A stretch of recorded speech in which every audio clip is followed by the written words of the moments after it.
If you like the video, make sure to like, subscribe, and comment. For more videos like this, people who have had sightings of creatures or cryptids they believe to be dog man, skinwalker, Bigfoot, werewolf, mothman, or any other unknown creatures out there, please share your stories. I was tree planting near Smithers, BC, about an hour and a half into the mountains on dirt roads. I tried my best to forget this incident even occurred, as I simply could not find a way to rationalize what happened. I don't care who believes me or not, by the way, but what happened is this. It was almost midnight, and I was trying to sleep in my tent. My tent was near a bunch of standing dead trees that would creak when the wind picked up. A very loud and distinct sound. On this particular night, it was dead silent and still. I started to hear sticks cracking and steps being taken that slowly got closer over the course of about 15 minutes. It was loud enough that I was certain there was a bear approaching my tent. It got so close that it had to be no further than 15 feet from my tent. Cracking sticks and padding around the forest floor. I decided to yell out very loudly. Silence. I was answered with nothing but deafening silence. There was no sound of the creature fleeing or doing anything at all. I sat in silence, too scared to move, trying to rationalize to no conclusion. About 20 minutes of dead silence later, I heard the eeriest, unnatural, and unexplainable noise.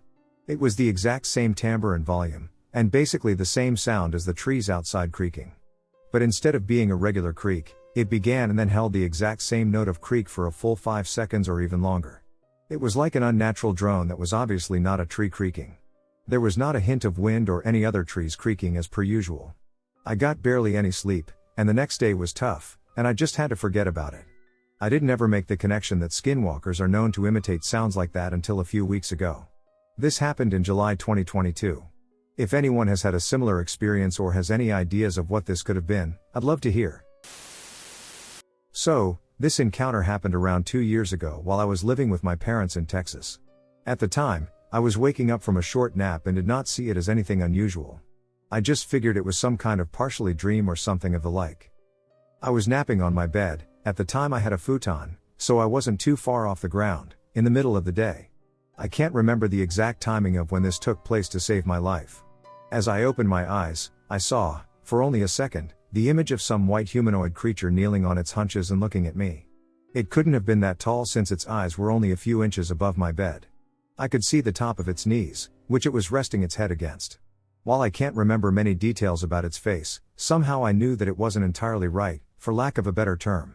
I can't remember if it even had any hair on its head or the color of its eyes, but I can remember that its skin was very pale and it looked as if it were just skin and bones. I don't know why the image of this creature was so vivid, even though I only saw it for a second, but even to this day, it stands out. I've only recently been able to give a name to this thing since I saw something on the internet describing these types of creatures as crawlers. Location and date: Orizaba, Veracruz, Mexico, January 2003, various reports and times. Delfino Garcia Zarate was at his post as security guard at the Technical Secondary School No. 98 Mariano Escobedo and was making the rounds in the patio area when he heard a strong sound resembling a bird moving its wings at a very high rate of speed. Curious, he looked up in the direction from which the sound originated and was able to see a hairy, man-like figure with 2 huge, dark wings. Terrified, he ran into the school and hid in one of the classrooms until the morning. Around the same time, a woman living in the Unidad Puerto Grande suburb was out on her back patio washing some dishes when she also heard a loud thrashing sound overhead.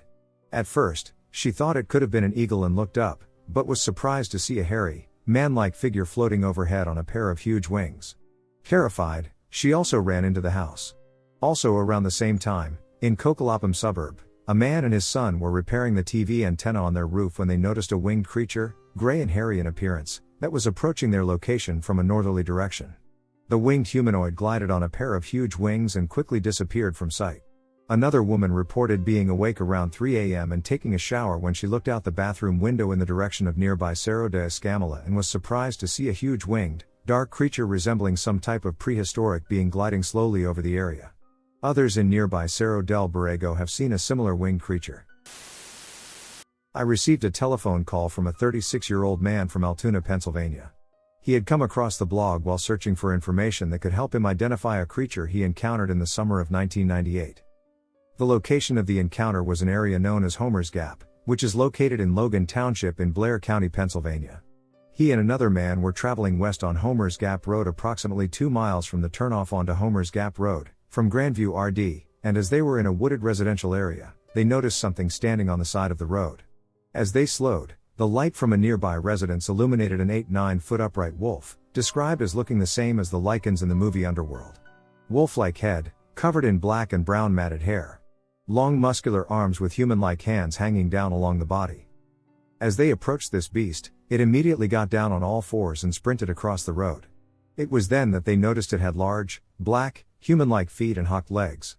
The body had a huge chest and was sparsely covered in hair, as well as a tapered body with muscular legs. The height of the back was higher than the vehicle's hood. As it crossed the road, it looked back at the vehicle, and they noticed its bright golden eyes. After it crossed and moved into the woods, the driver floored the vehicle, almost losing control. Both witnesses have not talked about the encounter since. This encounter is very similar to others we have received throughout central Pennsylvania, in particular the area we have designated as the Lycan Loop. So I grew up in an old house in the south, kind of out in the middle of nowhere. The house was laid out somewhat circularly, as you could walk from the living room through most other rooms just by walking in a complete circle and end up back where you started. When I was around 5, me and my younger sister were chasing each other in circles while my mom cooked dinner. I was in front of her, and we were laughing and carrying on. When we got into the dining room, in the inside corner, there was a small greenish creature with a dark cloak on. It had pointy ears that stuck out and sharp teeth. I was young, but it was still very small, so I'd say maybe 2 feet. It looked kind of like it had been at the bottom of a pond or something. Very old and tattered. It put its finger to its lips and was grinning. I slammed to a stop, and my sister was chasing so close that she ran right into me, which pushed us both around the corner into the kitchen. We both started screaming, and my mom ran to us to see what was the matter, but the thing was gone. This has haunted me for years. I'm 25 now, and although I've done tons of searching, I've never found anything that really fits what we saw. For a long time, I thought maybe I'd imagined it, and if it weren't for my sister also seeing it or my mom remembering our very real terror, I probably would have just written it off. Any ideas what this could be? There were a lot of weird things happening in that house when I was young. Disembodied voices, things moving, and super weird dreams, but that was obviously the weirdest and most unsettling. Any feedback would really be appreciated. We still talk about it from time to this day, and it always makes us feel kind of yuck. I was a freshman in high school. I lived next to the trail in East Palo Alto, California. One day, I will go on that trail in the summer. On that trail, there is a spot where someone made ramps, like a bike trail. So me and 3 friends play BB gun war there. We play for a couple hours until, I guess, 6 p.m. we get bored and head home. As we walk home, one of my friends says, "What is that?" We all look over the side of the trail and see a white creature about 3 feet tall, kneeling and watching. This creature has all white skin, no hair, and huge black eyes. Alien eyes are tilted to the side. We all stop to look at it, and it's looking at us. One of my friends tried to shoot it with the BB gun, but he missed 3 shots. The creature then gets up, and it's really about 5 feet tall. The creature then morphs its back legs into horse legs, and then it starts to run on all 4 legs. The creature is super fast, like a car, maybe 35 miles per hour in the grass. We all get scared and start running too. As we are running, it begins to rain, and it starts to get dark, like clouds are covering us. The weird thing is that the rain is falling sideways at an angle. We are all running, and this creature is so fast we don't see it anymore. A few seconds later, we see 2 helicopters flying by, flashing a bright light down in the grass in the same spot that the creature was at. We all run to my friend's house, and we all sleep over on the same pad. I tried to look it up, but all I could find were white walkers and the rake. Those 2 creatures don't morph their bodies. I just want to know if anyone has ever seen something like this. A white-skinned, black-eyed creature that can morph its back legs? It seems there's no shortage of strange creatures found in the remote parts of Pennsylvania. One such creature, matching the description of a werewolf, took some time out of its busy schedule to frighten motorists along a stretch of asphalt called Mud Creek Road. November 20, 2011, just outside the town of Troy in Bradford County. The witness reported that he and his girlfriend had been driving along Mud Creek Road, heading west towards Highway 14, at around 11 p.m. Although it was dark, their attention was drawn to the road up ahead, where, at first glance, there appeared to be a naked person on the shoulder. The driver slowed down and angled the car's headlights towards the figure, roughly 30 to 40 feet short of their mystery guest. The couple instantly realized this wasn't a person but, instead, some creature that was moving low to the ground. The creature, centered in the glare of the headlights, straightened up into a kangaroo-like stance. Eerily similar to other werewolf sightings, the witnesses described the creature as having a muscular structure with an oversized, wolf-like head topped with two large pointed ears. Even though it held its arms close to its body, they could see it had long claws, up to 10 inches in length. The creature's skin was dull, wrinkly, and black, and its mouth was filled with canine-like teeth. Perhaps transfixed by the bright light, the wolf-like creature remained still, squatting in front of their car. The couple guessed it was around 5 feet tall, but that was about to change. As they watched, the beast stretched forward with its front arms and extended its back legs into a dog-like position on the ground. At this point, the motorists re-estimated its height at around 6 to 7 feet tall. The creature looked over at the car with its black eyes, shining in the light.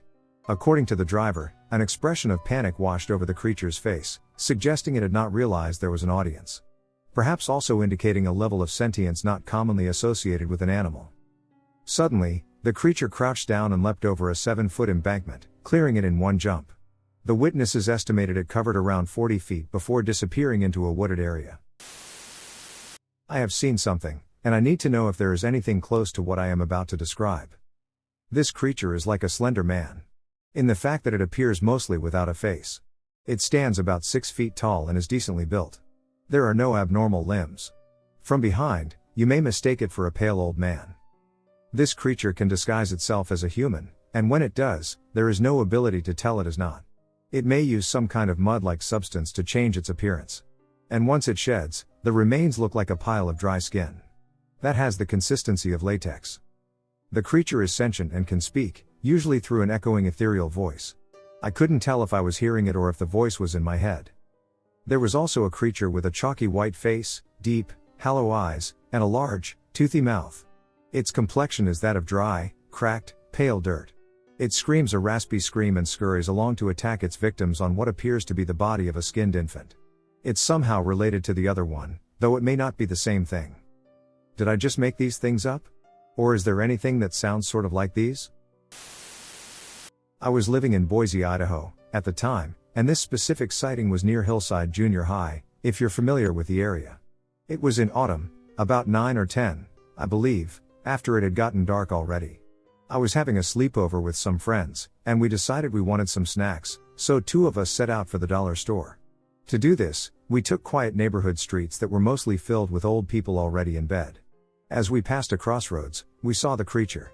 In my memory, it was sort of humanoid but had long, skinny arms and legs and a large head. It was at the end of the street, about 150 yards away, so I don't have exact features. The most striking thing that allowed us to see it was that it was very large. It was crouched down in front of a house, but even then, it was about as tall as their roof, so I'd say about 13 to 15 feet. I wanted to investigate, but my friend, probably afraid of dying, really just wanted to get on with going to the store. Unfortunately, the store was closed when we got there, so we had to turn back, and when we passed that road again, whatever the thing was had gone, further convincing us that it was something anomalous. Has anyone else seen something like this? Or knows of a creature in my area that fits the description, maybe? I'd really like to know more about it if I can. I was driving to work today around 12:30 p.m. down a country road. I saw what I thought at first was a large bird. But it wasn't a bird. It was much more like a bat. A giant bat. The size of an albatross, at least. Its wings were black, and they were almost folded, like a bird flapping its wings in mid-flight, but they never unfolded. It glided for an unnatural amount of time. Not like a bird at all. It had a brown face, like a bat, and no beak whatsoever at all. I have seen turkey vultures, hawks, eagles, turkeys, owls, and brown pelicans flying in Kansas, and this was not one of them. I searched giant bat and found some info on sightings of bat/pterodactyl-like creatures that have been spotted around the world, but most descriptions include a tail, which the thing I saw did not have. Any ideas? This happened 9 years ago, in the early spring, when I was 15 years old. I was at a friend's house in corn country, about an hour north of Indianapolis. Nowadays I am very familiar with the paranormal/unexplained, having multiple shared experiences with friends, but at the time I was a major skeptic. I had not even heard of skinwalkers. I didn't fully process what we saw until years later. I came over to my friend's house to hang out like any other time. I brought my pellet gun, he had one as well, so we could shoot some moles on his farm property. After a while, his brother joined us, and we eventually got bored of looking for moles. There was a patch of woods about the size of 2 football fields a little over a mile away, completely surrounded by empty cornfields, with no access points from the nearby road. The 3 of us decided to walk out there because, why not? We were bored kids looking for fun. We put on some boots and headed out with our pellet guns. The walk wasn't super far, but it took us a while to reach the woods because all the spring rain from earlier in the week made the empty field a big mud pit. So muddy, your foot disappears with each step. Then, as we walked through the brush surrounding the edge of the woods, we saw it. The best way I can describe this thing is that it was a raccoon that was built like a Great Dane. We had seen coyotes and wolves before, and this was not that. It looked like the biggest raccoon we had ever seen. We could tell we caught it off guard because it was just standing there on all fours grooming itself, and then it immediately locked eyes with us when one of us pointed at it and said, "Look at that thing." There were a couple of seconds where we just looked at it as it looked back at us before it quickly turned around and scaled a 60-foot tree. We lost sight of it in the canopy. We then looked at each other and were like, "WTF was that?" And talked about how the way it climbed the tree was what freaked us out the most. It only took a few strides up the tree, using its front 2 paws to grab a spot on the tree, to lift and launch itself up the tree. The arms were freakishly long and lanky looking when they climbed. It honestly looked somewhat human the way it articulated its arms as it climbed. Like its elbows jutted out to the sides as it pulled itself up. We talked about how freaky that was some more and decided to keep looking around because, even though we were spooked, it was intriguing and we wanted to see if there was any other freaky stuff around. There definitely was. The woods were littered with easily over 100 animal carcasses and bone piles. Most of them were cows, raccoons, and opossums. There was one spot, maybe 25 by 25 feet, that had at least a dozen cow carcasses, ranging from just the bone left to one that looked less than a week old. They were definitely being eaten by something, with huge chunks of flesh missing. I know cows get loose all the time, but damn if this didn't look like a feeding spot.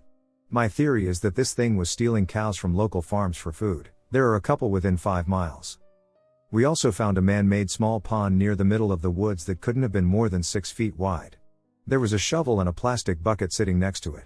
Once we found that, we were pretty freaked out again and decided we better head back because we had less than 2 hours of daylight left and there was a lot of thick, deep mud to slowly walk through to get back. That's pretty much it. At the time, it freaked me out a bit, but looking back now, knowing what skinwalkers are, I'm just happy we came back completely unscathed. Unfortunately, I don't hang out with those guys anymore, and I tried to go back with some different friends somewhat recently, only to see that the woods had been cleared out and there was nothing there. I thought I was tripping out, but I looked on maps, and what I could see in its place was dirt and log piles. It's probably an omen to not chase this thing. I'll take it at face value. Do you guys think this was a skinwalker or just an apex raccoon? Last year, when I was hanging out with some friends, I had the idea to watch some of those, redacted, videos with songs like Mr. Blue Sky playing over them. Well, one of my friends said he saw something that looked similar to something in the video. We live in northern Indiana, BTW. He said one night, maybe at about 11 p.m. or so, friend one got a weird feeling, and he turned over in his bed and looked out the window. To his surprise, there was something standing in the driveway of a house just across the street. He lives in the suburbs. He said it was about 8 feet tall, white, emaciated, and had no discernible features. Scared, he closed the blinds and tried to shake it off. But, to make sure he wasn't just hallucinating from tiredness, he checked again, and this time, it was standing next to a pole in his yard, which isn't too far from his window. Here, he closed the blinds again and tried to go to sleep. A couple months later, I went to another friend's house. At night we talked about scary shit and watched some videos, and I brought up that friend one saw a creature just a few months ago. Then, friend two said he saw what might be the same creature. He's the type to stay up until 5 a.m. playing games or watching shows, so one night, about midnight, he went downstairs to make some food. Here, he looked out a window in his kitchen and saw that thing standing in a backyard 2 houses down. He lives downtown. He described it almost exactly the same, about 10 feet tall, white, emaciated, and with no discernible features. But friend 2 said he actually saw it moving around, and he said it walked just like a normal person. But eventually, it stopped walking. He said he didn't know if it was looking at him, since it didn't have any features. Scared, he ran back upstairs. After hearing both of them having seen possibly the same thing within a couple months and within such a short distance from each other, it got me motivated to try to find any other sightings. I couldn't find anything. I'm curious to see if anyone else has seen it, and I'm curious to see what it is, be it an alien, a skinwalker, or whatever it may be. I am a high Georgian here. I live in the foothills of the Appalachian Mountains, halfway between Chattanooga and Atlanta, and sometimes my family takes trips to the mountains. One day up there, me and my cousin wanted to go cruising around to just take in the views, and it was getting late around 8, so we started to head back. Well, close to our cabin, we see a deer on the side of the road, so we slow down. Then, as we get closer, it walks in the road pretty close to being dead in front of us, so I hit the brakes, and then it stands up and starts walking around on its back legs, and now me and him are freaking out because that's crazy. We've been out in nature with animals our whole lives. I grew up being a minute away from Pine Mountain, living out on the lake, but I've never seen anything like it. It just looked so wrong, its joints didn't move right, and it had arms, not front legs, and an upper half like a human, excluding the head. We gassed it around those mountain curves and just kept going. We didn't even want to stop at the cabin because we didn't want to stop moving. A friend and I were walking home at about 3 o'clock in the morning, about 6 kilometers across a small town in NSW, Australia, from one friend's place to another in which I was living at the time. We were only about 1 kilometer away from home on a 500-meter stretch of straight road. We were walking along a sidewalk, and he was pushing my BMX. We were just talking SHT as we usually do, but all of a sudden something caught my eye. 2 greyhound-looking dogs, but larger than your average dogs in height, probably twice the size. They ran out of a block of flats, units, or apartments, whatever you would call them in your part of the world, and jumped the brick mailboxes on the inside of the footpath on the other side of the road, which stood about 3 to 4 feet high.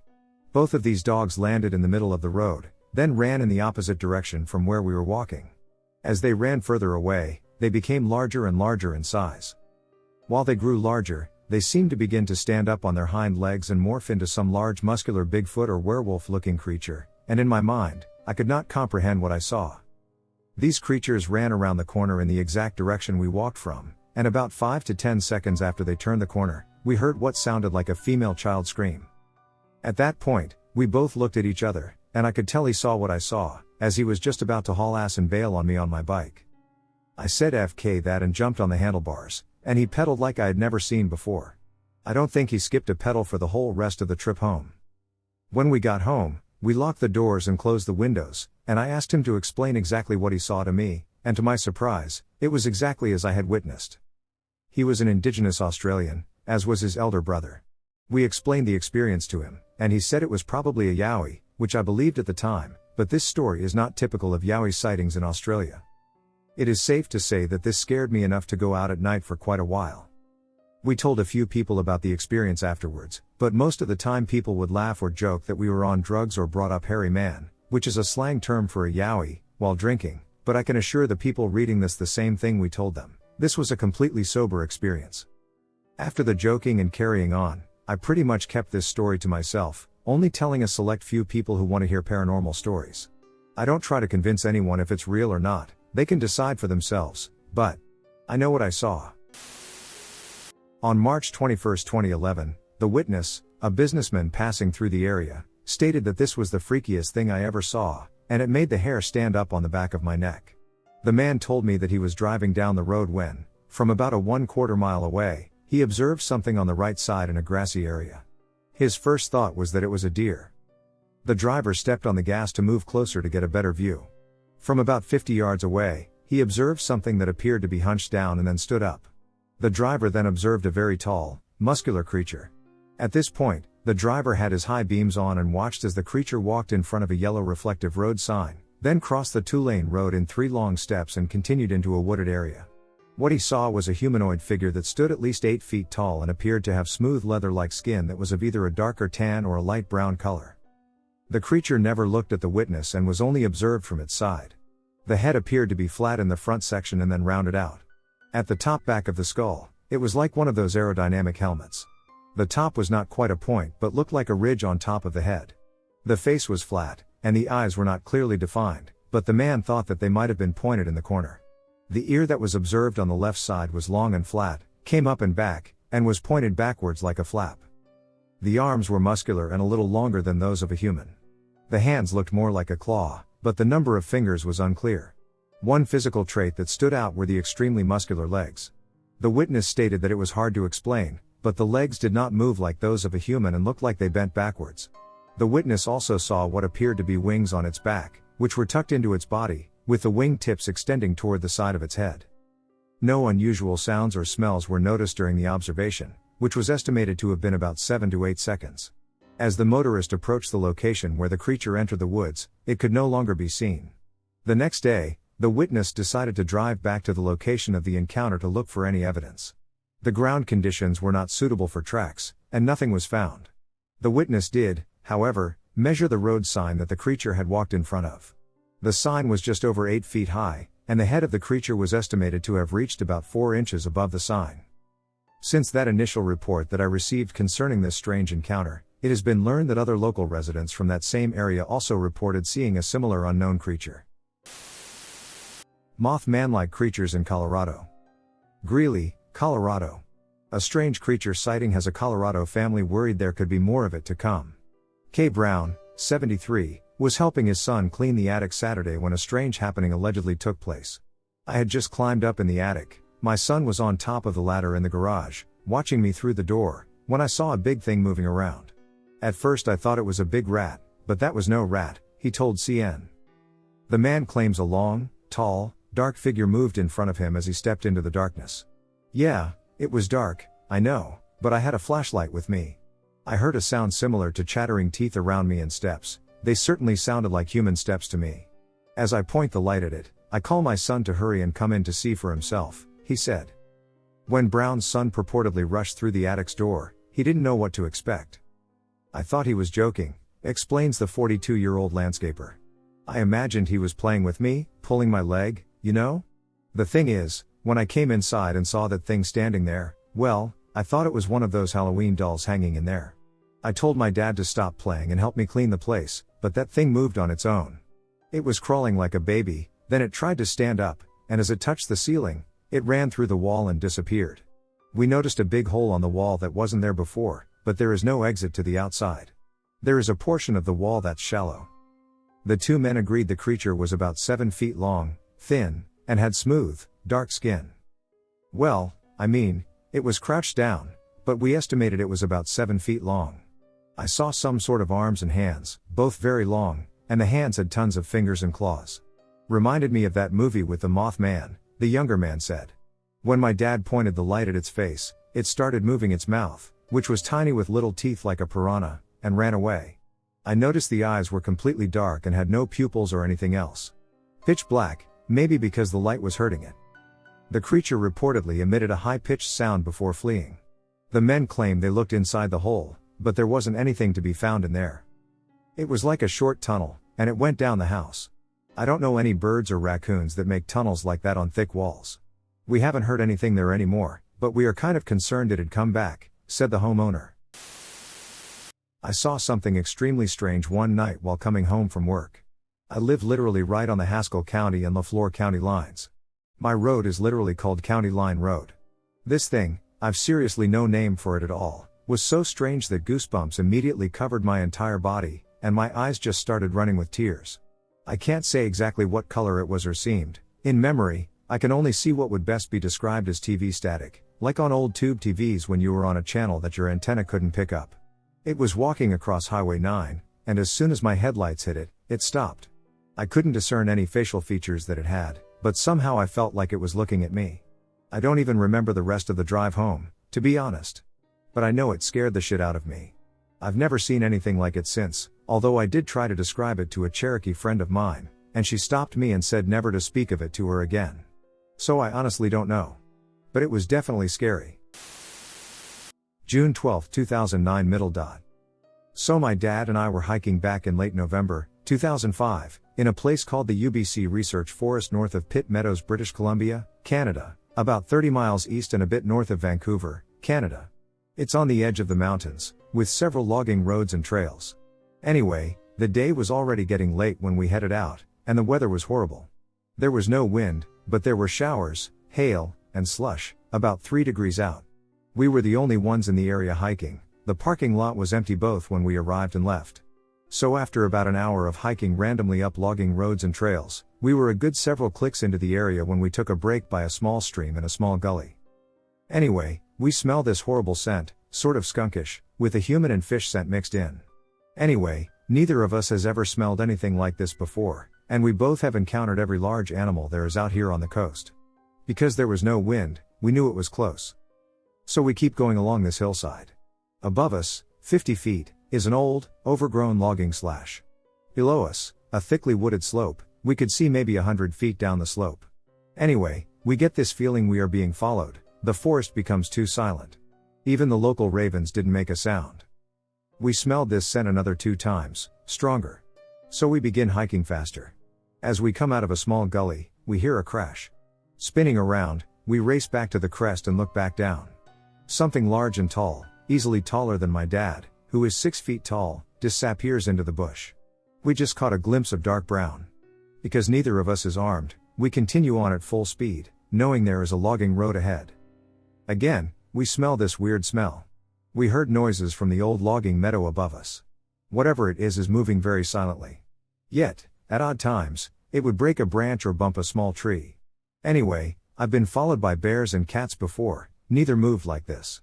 It was way too silent to be either. Just for the record, grizzlies aren't in this area, but I have encountered them before too. After we round a bend on the slope, we hear movement again. It was on the lower side of us now, or so it seemed. After another few minutes, we hear it again, and smell it.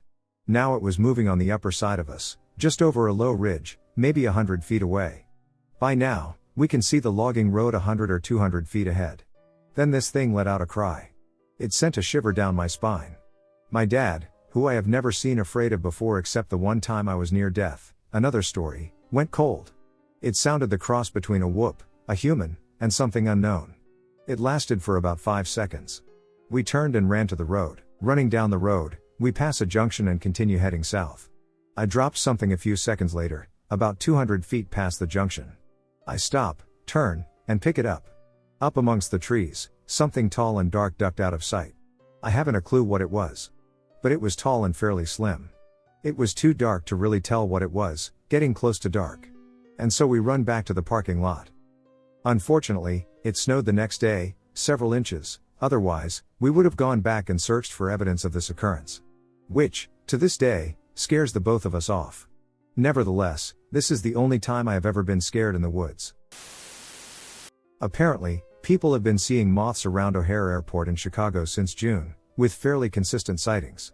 The one I remember off the top of my head was a 15-year-old worker for the USPS who was working out of the sorting facility at the airport. She was leaving work late at night and saw what looked like a tall person with a long coat standing some distance from her car. She didn't think much of it until she turned on her vehicle and the headlights caught the figure. She could then see what she thought was a coat, large wings. The creature turned to look at her, and she saw it had glowing, red eyes. It took several steps towards her and then took off into the air, flying over her and disappearing into the night. There have apparently been several more sightings similar to this, involving credible witnesses. I guess where I'm going with this is that man, for whatever reason, is drawn to places pending a disaster or calamity. Like the Silver Bridge incident in Point Pleasant. I saw one approximately 7 years ago. I was outside in the backyard at my townhouse at night. We didn't have an alleyway at the back of my yard, all the yards were divided by just a fence. My cat was meowing, and I found her stuck in the middle of the back fence between my yard and the neighbor's yard, so I guided her along the fence to an opening at the end of the yard line. Once I reached the end of my yard, my cat got spooked and started hissing at something in the yard diagonal to mine. She wouldn't move, and so I looked down into the yard and saw what I thought was a pit bull, as it was on 4 legs and was almost grayish in color. Keep in mind that it was very dark, as I only had my outdoor light at the back of my house on, and no lights were on in any of the houses on the other side, behind the fence. Also, there had been nobody living in the house diagonal from where I lived, at least it never seemed like it, since I had moved in approximately 2 years prior to this. As I tried to focus my eyes and figure out exactly what it was that I was looking at, I realized the thing didn't have a face, and when I realized that, the thing turned around, and I saw that its back legs were inverted. This freaked me the F out, and I panicked, and I grabbed my cat and ran back into my house. I tried to get my sister to come and take a look with me, and she refused. I was looking out my window, and I saw it stand up from behind the fence and just stare towards me. It was quite tall, maybe about 7 or so feet, a lot taller than it looked on 4 legs. My sister wouldn't come over to the patio doors to look, and so I ran and grabbed her boyfriend and told him about it, and he came back down with me. When we looked out again, it wasn't standing up anymore, and we walked all along the fence line in the yard, looking into the neighboring yards, and couldn't find anything. It still really bugs me to this day that I'm the only person who saw it. And all my sister had to do was walk 6 feet over to the patio doors, but she was too scared to look. This lady is from Bethel. Years ago, in the 1990s, she and her younger sister were traveling by snow machine to Bethel from one of the Tundra villages. The sister was driving the snow machine, and she was riding in the back of the sled. It was nighttime, and the moon was full and bright, illuminating the frozen tundra. Stars shone in the sky, and there was not a cloud in sight. One could see a long way on a night like this. The lady riding in the sled had been wearing glasses but took them off because they kept fogging up, so she tucked them away. The 2 women were about halfway to Bethel when suddenly her sister stopped the snow machine and said to her, "Look." Her sister was looking at something. She looked in the same direction and saw a person, or someone, yaki or loony, waving its arms, from a distance away. Thinking it was their brother, the lady in the sled said to her sister that they should go to him. She didn't say why she thought it was their brother. "But no, never," the sister said. She told her to put on her glasses and take another look. And I saw a yugpaller. A very large, tall, person-like creature, Akegka's heart flooded with the pain of fright and shock. She yelled to her sister, "Ev! Go!" and off they went, fast. The lady in the sled was so creeped out that she got a hold of some of the sled's rope and wrapped it around her wrist, securing herself just in case. Her spine was crawling from the sight of the Bigfoot-like creature, which began to follow them. "Kvagia Pailranga, I had the shivers," she said. The creature was much less than a half-mile away from them, and they could see it clearly in the moonlit night. However, from their story, it seemed much closer than what they said. And even as they went at near or full throttle speed, it ran in pace with the snow machine with ease. It was plain to see that it was a yugpak, very large. It was running at the same speed as our snow machine, and even when we were going fast, it stayed with us, she said. It seemed to be twice her height, about 10 feet tall, she added.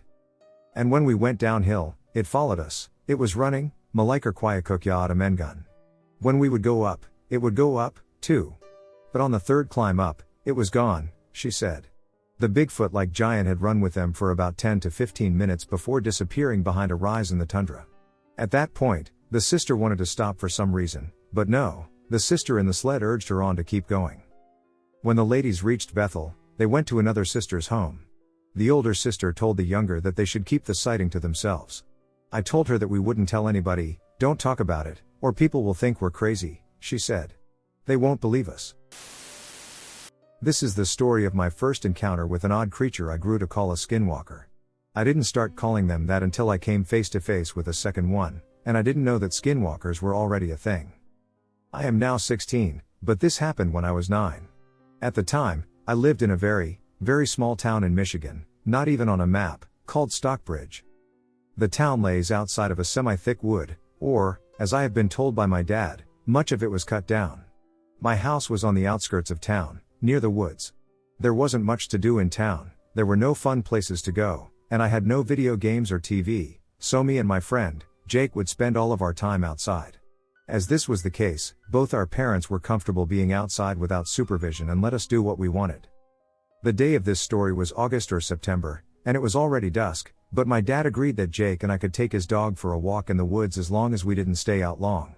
We had been walking a path that led to a creek and had been planning to turn back once we reached the creek, which was about 15 minutes away from the edge of the woods.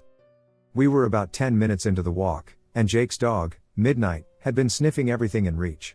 He was a well-trained dog most of the time. We could walk him through the woods without a leash, but before the walk, we had gotten him really excited, and he still hadn't calmed down completely. A small animal, a squire or maybe a rabbit, caused the trail ahead of us, saw Midnight, and ran back the way it came. Midnight, still a bit hyper, bolted after it, ignoring Jake's cries for him to come back. Jake and I ran after Midnight as fast as we could, but we soon lost sight of him and only had the noise of his barks to follow. The chase lasted a few minutes until we caught up to Midnight. He had stopped to sniff at a tree. We took a few moments to catch our breath before we turned to follow the path we had made, crashing into the underbrush. Midnight was now walking happily beside us. We hadn't gone very far when Midnight stopped, sniffing the air. Once again, he He turned and ran into the foliage. This time he wasn't wagging his tail or barking, just running. Again, we chased him, but he wasn't going that fast, and he kept slowing down, like he wanted us to follow him. We stopped on a small hill that overlooked a clearing. I remember this next part perfectly. I have been filling in some of the blanks up to now with what must have happened, but from here on out, that's not needed. Midnight started to quietly growl, and his fur started to raise. I remember being confused because I couldn't see anything. The noise of movement reached my ears, and as I looked in the direction of the noise, a deer crawled into the clearing. This deer crawled, not limped or walked, it crawled, like a child. I remember being transfixed by the deer. I saw it had no tail and that its face and body were oddly human. Its eyes were a bit too wide, its nose was a bit too short and pointed, and its ears were a bit too circular. At one point, it got so close that I could see that around the pupils, its eyes were white. Being able to see this is not normal for a deer. None of us made a sound, not even Midnight, as it walked around the clearing. It must have seen us, but I guess it didn't give a damn as long as we didn't disturb it. After it walked around the clearing 3 times, it walked closer towards the middle. It slowly raised itself to stand on all 4 legs. Once it did that, it stretched its front legs out for a few moments, like a cat. Once done stretching, it raised its front legs, kind of like a horse can. Unlike a horse, it rose until its back was straight and its arms fell to its sides. Midnight started barking like someone was trying to kill him. He sounded angry and dangerous. He sounded like this whenever he sensed danger. This was not the first, or last, time I heard Midnight bark like that, and it didn't even cause me to look at him. Instead, I continued staring, unblinkingly, at the deer, who was now staring back at us. Its eyes were wider than they had been a moment before, and it froze like a deer caught in the headlights of a car. After an unknown amount of time of Midnight's barking and the deer staring, the deer turned and started running, on 2 legs, through the woods. It ran like a man, arms swinging slightly up and down like a person can do. It was faster than anything I have ever seen, faster than any deer once it hears a gunshot. Minutes passed, and we all just stood there, staring at the area where the deer had run. Soon Jake turned to Midnight, who was now relaxed, and told him to walk with us. I remember leaving the clearing, but for the life of me, I can't remember how we found the trail and exited the woods. Both of our parents were terribly angry with us. We had been in the woods for almost an hour, and by the time we got back, it was really dark out. We both told them what had happened in the woods, but they said that the deer must have been injured or something. Even when we insisted that the deer stood up, they told us it was just our imaginations and that there was nothing to worry about. Me and Jake talked about a lot after that. We also talked about my second encounter when it happened. Sadly, I moved and have lost contact with Jake. One night, when I was like 7 or 8, I went onto the roof of my house with my dad and brother to lay down. After about 30 minutes of talking and looking at the stars, we heard a noise that sounded like flapping. Then we saw a huge bird. I mean, this thing was massive, with a wingspan of maybe 25 to 30 feet. It just flew over our heads and into the distance. We never saw it again, though we were pretty spooked. We thought it might have been a condor since they have a pretty massive wingspan, but after doing some research, we found out there are no condors in Texas, and they don't get as big as the bird we saw, so we weren't really sure. We often tell this story to friends. Obviously, some don't believe or don't want to, and others are intrigued by the whole thing, and one of them even said what we saw sounds similar to the Thunderbird, which is a creature from Native American legend whose wings are responsible for causing thunder. I don't know about that, but the sound of that bird's wings flapping still gives me chills to this day. Whether it really was a thunderbird or a condor or some species or giant bird, I'm not sure, but I know what I saw, as cliché as that is to say, but it's the truth. I don't know what it was, but I'm more curious than scared. Did I see a thunderbird? A new species of giant bird? It was heading west, from what I remember that night, towards New Mexico, Arizona, Nevada, etc. So maybe its home is in the valleys, cliffs, and caves over there? Like I said, I don't know. If anyone has any information on this or has had a similar experience, I would appreciate it if you shared. I don't know what to believe, honestly. There's that part that wants to believe in the stories of the Thunderbird, but the other logical side is trying to tell me otherwise. But there's always that what if? What do you think? So, the story is that I was riding my bike along some train tracks at night with an old boyfriend, trying to cut through town faster. We were passing through an unusually well-lit area, by some warehouses, so we picked up our speed a little bit. Then to my right, I see what I can only describe rationally as a 3-foot monkey walking upright, running away from me, and disappearing into the bushes. I say monkey because it had a monkey tail, but it seemed hairless and hunched over, but definitely on 2 feet. Both I and my boyfriend literally skidded to a stop, and we both looked right at each other with what I can only say was wide eyes and disbelief. He said, "Did you ducking see that?" And then we wordlessly raced away. Here is the strange part, we never spoke about it again. Not one word. It was on my mind for weeks, but I never spoke of it. I don't know why. He didn't speak of it either. It was only a couple years later that I decided to do some Googling and figure this out. I looked up escaped monkeys from the zoo or sightings of monkeys in my area, but to no avail, so I figured it must have been something else because I just can't explain it any other way. The closest thing my research has come up with is a puckwedgie, but none of the information on them says anything about long tails. An article was published in my local newspaper back in 2016 detailing a sighting of an unknown creature by 2 separate witnesses. I've spent a lot of time racking my brain for a logical explanation and can't come up with one. Some details: the place this was sighted was near a river bridge. A 2-lane highway with fences probably at least 20 feet from the road on either side. What can clear both fences and the road in 2 jumps? I've considered that since it was published near Halloween, it could have been a joke. Although I don't think the sheriff or local police would have participated. I live in rural southwest Oklahoma. There just aren't that many large animals here that I think it could possibly be. We have tons of cows, deer, wild boar, some elk, and a few rarely seen mountain lions. I've even heard of black bears in Oklahoma, but only on the far east side of the state, a long way from here. Not only is there a lack of suspect wildlife, but there aren't a lot of places for something that large to hide here. It's mostly open farmland. Flat and empty, and you can see for miles. We do have some wooded areas but no dense forests, a river, and a small lake, but it's mostly dry most of the time, and we are located near the base of some foothills and a smaller mountain. My question, I guess, is, what would a Bigfoot ever be doing here? How could it ever go, mostly, undetected? Could it just have been passing through? Or does anyone have a theory of what it could have been besides a Bigfoot?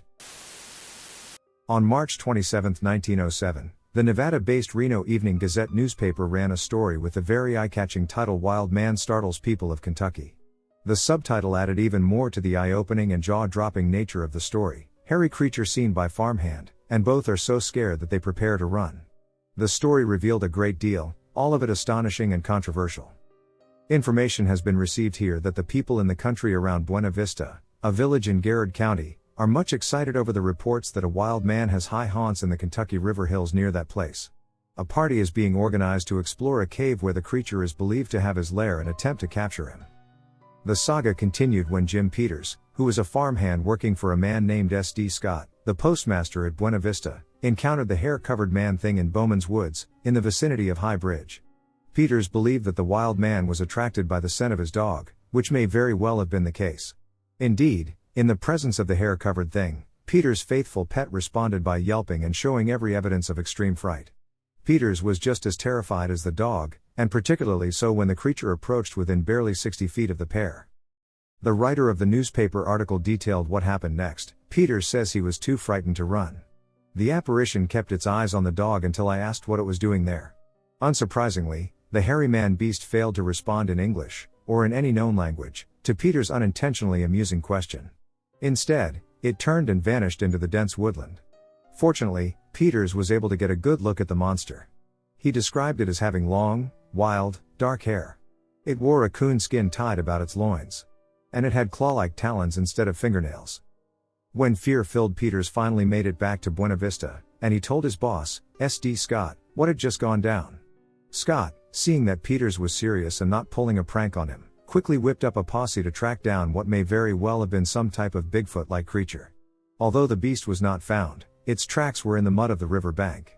Local women and children were said to be too scared to leave their homes, while the most popular theory, albeit an extremely unlikely one, taking into consideration the physical appearance of the thing, was that the man-monster was an escaped lunatic from a nearby asylum. Evidently, the wild man got wind of the fact that he was being hunted down and headed off for pastures new. He was not seen again in Bowman's Woods. Was this an early encounter with a Bigfoot? A primitive human? Or something else? More than a century later, it's extremely difficult to say. We can make a few observations, however. First, there is the matter of Peter's dog reacting in a frightened fashion to the presence of the man-beast. There is a long history of hostility between Bigfoot and dogs, which suggests the creature was quite possibly an example of the United States' most famous monster.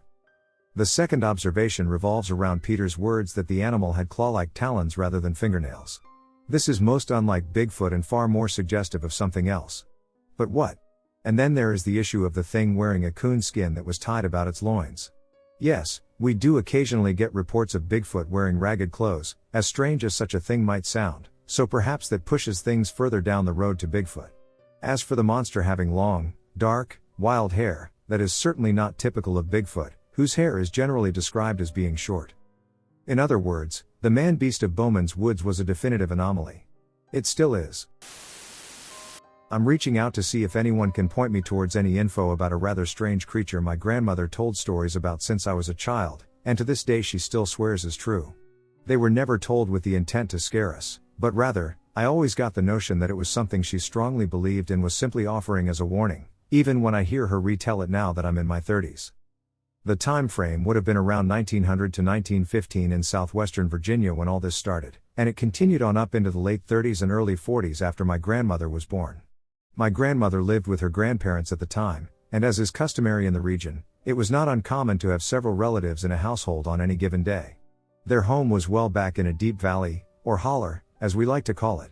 The stories always seemed to follow a similar sequence that supposedly happened countless times and was seen by members of my family and even several neighbors.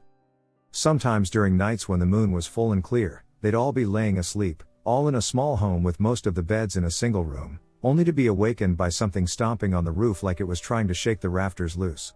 They'd hear it scratch and stomp around on the roof for several minutes before it would get very quiet, with even the local wildlife hushing up unnaturally.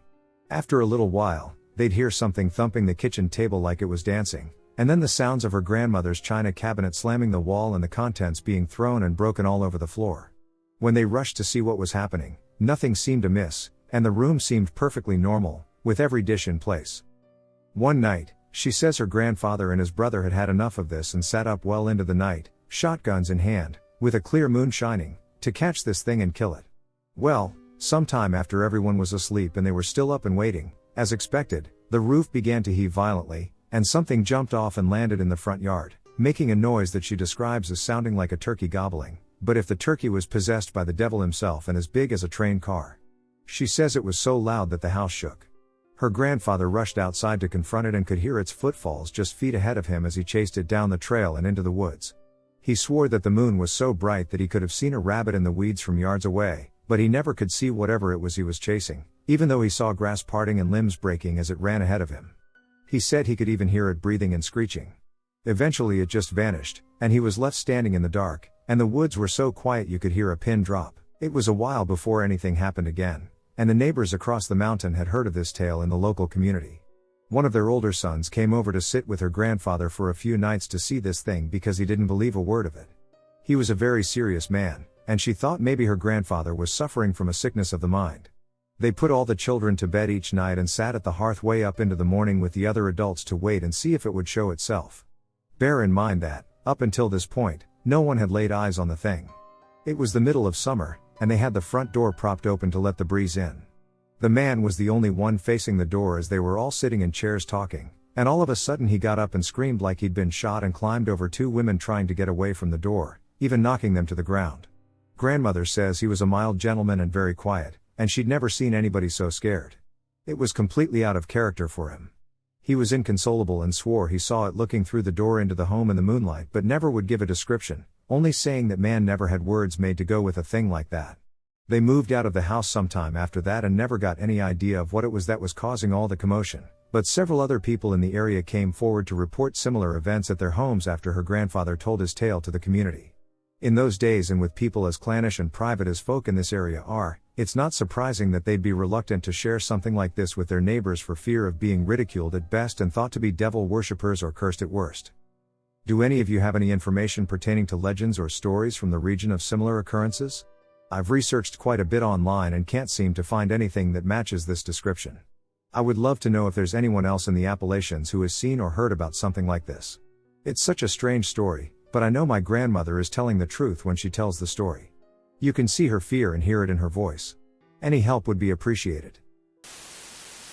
Not much of a creature, I'd say, just two really long legs joined somewhere above, making a little pustule of a head, but that, believe it or not, is the creature reportedly seen by a man in Ohio this 12th of December. The 60-year-old man who had allegedly seen the creature this December 12th was contacted by the Mutual UFO Network, MUFON, who say that it'll be interesting to find out about similar sightings in the locality. The Highland County Press published an account of the man's bizarre encounter, mentioning that it was while driving along Carmel Road in Ohio that he spotted this gray creature. According to his account, the creature had long, muscular legs, no hands, no face, and knees fitted backwards. The anonymous man is also a former U.S. Marine and a former skeptic, according to his wife. She says, "My husband saw it. He is a skeptic, almost 60 years old, and a proud Marine. He wouldn't have admitted to seeing it if he hadn't been in shock. I had him draw it for me when we got to the house. He says it was asphalt gray, our asphalt is gray, and about 7 feet tall, with no arms that he could see but muscular legs, no jawline, and its legs were bent backward, and it leaned forward as it ran." I live in a border town that consists of predominantly Hispanic people. We also have a reservation here, which is where there are a lot of Lechuza sightings. For those who don't know, Lechuzas are supposedly witches who take the form of owls. I myself am Mexican, so I grew up hearing about these stores. Duendes are little people. They go by many different names according to which region you're from. Anyway, back to my experience. This all happened 1 year ago, on the same night. While I had never seen a Lechuza, I had heard them plenty of times. This night was different.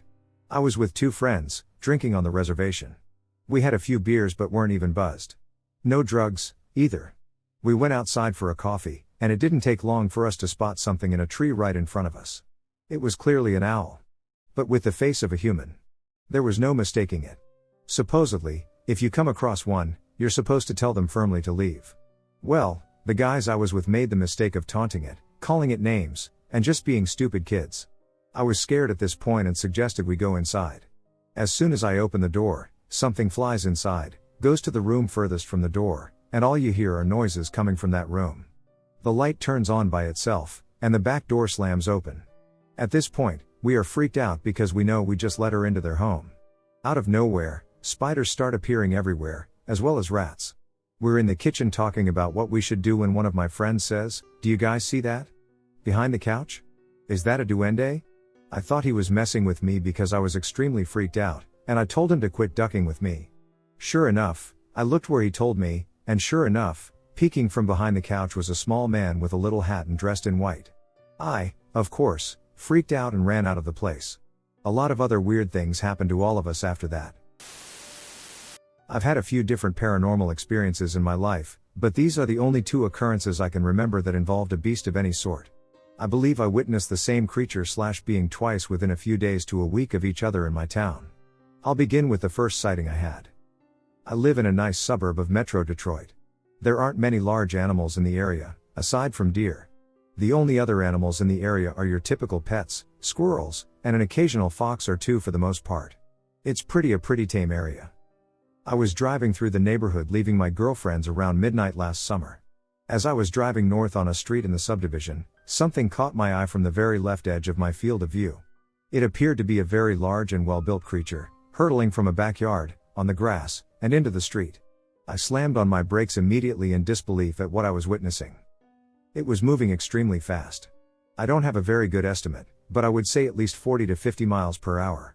The yard in which it emerged from was directly facing a short cul-de-sac that backed up to some trees and then more houses beyond that. I immediately turned right facing the court, so that my headlights would illuminate the path it seemed to be running. I was only able to witness it for a few more seconds, but I have no doubt in my mind that whatever I witnessed was real. The creature was very large. If I had to compare the size to another animal, I'd say it was about the size of an adult lion. The body type appeared to be that of a dog, although I've never seen any breed of dog this size, and there are absolutely no wild/stray dogs in the area. It had a pitch black coat, and while I could slightly make out the shape of its head from the side, I never saw its eyes or mouth. When it ran past my headlights initially, it never acknowledged my presence. It did not turn and look at me, slow down, or do anything that was directed toward me. When I turned facing the court, I was only able to see the back of the creature before it disappeared into the backyard of the center house on the court and into the woods. Determined to get a better look, I drove recklessly, 40+ miles per hour, out of the court and around the bend to the street in which the yard would back up to, but it was already gone. I continued to drive home and tell my girlfriend about what I had seen. With no explanation, I kind of shrugged it off as just being a very unusual night. Now, this is what I believe was my second encounter with what I'm guessing was a hellhound. I don't remember exactly how many days later it was, probably about a week, but I went to smoke a cigarette outside my house around midnight. I typically go out through my garage and smoke on the side of my house next to the garage. I put on my shoes and walked through my laundry room to the garage door. It's an attached garage. As I stepped into my garage, I had a very bad feeling overtake me. It's the type of feeling you get when you think you're being watched or stalked. The hairs on my neck and arms stood up and I felt a very eerie, sinking feeling in the bottom of my stomach. I paused, stood completely still, not breathing, to assess the situation.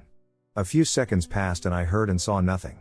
I looked over to my right to see that the side door was completely shut, but something still did not feel right. There are 2 vehicles that stay parked in my garage that are for summer driving only. I look around and still don't see or hear anything. Then, out of what seemed like nowhere, the furthest vehicle from me begins to shake. I immediately think, oh, it's just a cat, but then I realize that there's no way any house cat in my neighborhood could cause the vehicle to move like that. That's when it went from scary to absolutely frightening. As the car is shaking, I hear the most horrific sound I probably will ever hear in my entire life. It sounded like an extremely deep growl mixed with high, alternating pitches of screeching all at the same time.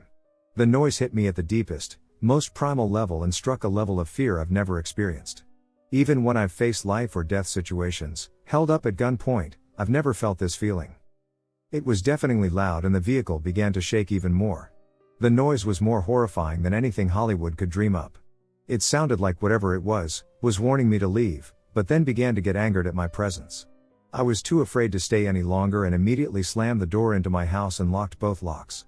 I put a note on the door telling my brother to go out the front in the morning, as there's something in the garage and it's extremely agitated. I ended up calming down and going to sleep without really worrying about it. When I woke up, I saw my note and kind of laughed at myself for being so afraid. I went out through the front door and walked around to the side of my garage. The door was still shut. I sighed and decided that it was daylight, there was nothing to be afraid of. I opened the door away from me very quickly. Before I could blink, a pitch-black creature sprinted out of the door. This time, it was not as large as my initial encounter, but moved faster than any animal I've ever seen in person, sans the other encounter. It appeared to be the size of a medium-large size dog, 75 pounds, but the speed in which it was moving is inconsistent with any dog. Again, it seemed to be moving over 40 to 50 miles per hour, allowing me only to see it for a few seconds before it was over 50 yards from me disappearing into the woods. Again with the second encounter, it never looked at me. I never got a glimpse of its face or its eyes. I never stopped to think that what I had seen might have been paranormal until today. When I searched the description, I was horrified to see it matched that of a hellhound. It seems the mythology behind these creatures is a bit contradicting: omen of death, nothing may occur, or possibly a protector, but now I'm worried I'll encounter it for a third time. I always felt it was unusual that it never looked at me, but now I'm thankful that it seemed to consciously choose not to. Folklore says that if it looks you in the eyes 3 times, it's a guaranteed omen of death. So now here I am and I don't know what to think. I feel confident that if this was a hellhound, it was not looking for me, but I don't know that for sure. Does anyone have more insight into what it could have been and what this means for me? Is there any reason to be concerned? Also, if it was able to manifest itself in the garage, why did it need me to physically let it out? Let me know your thoughts.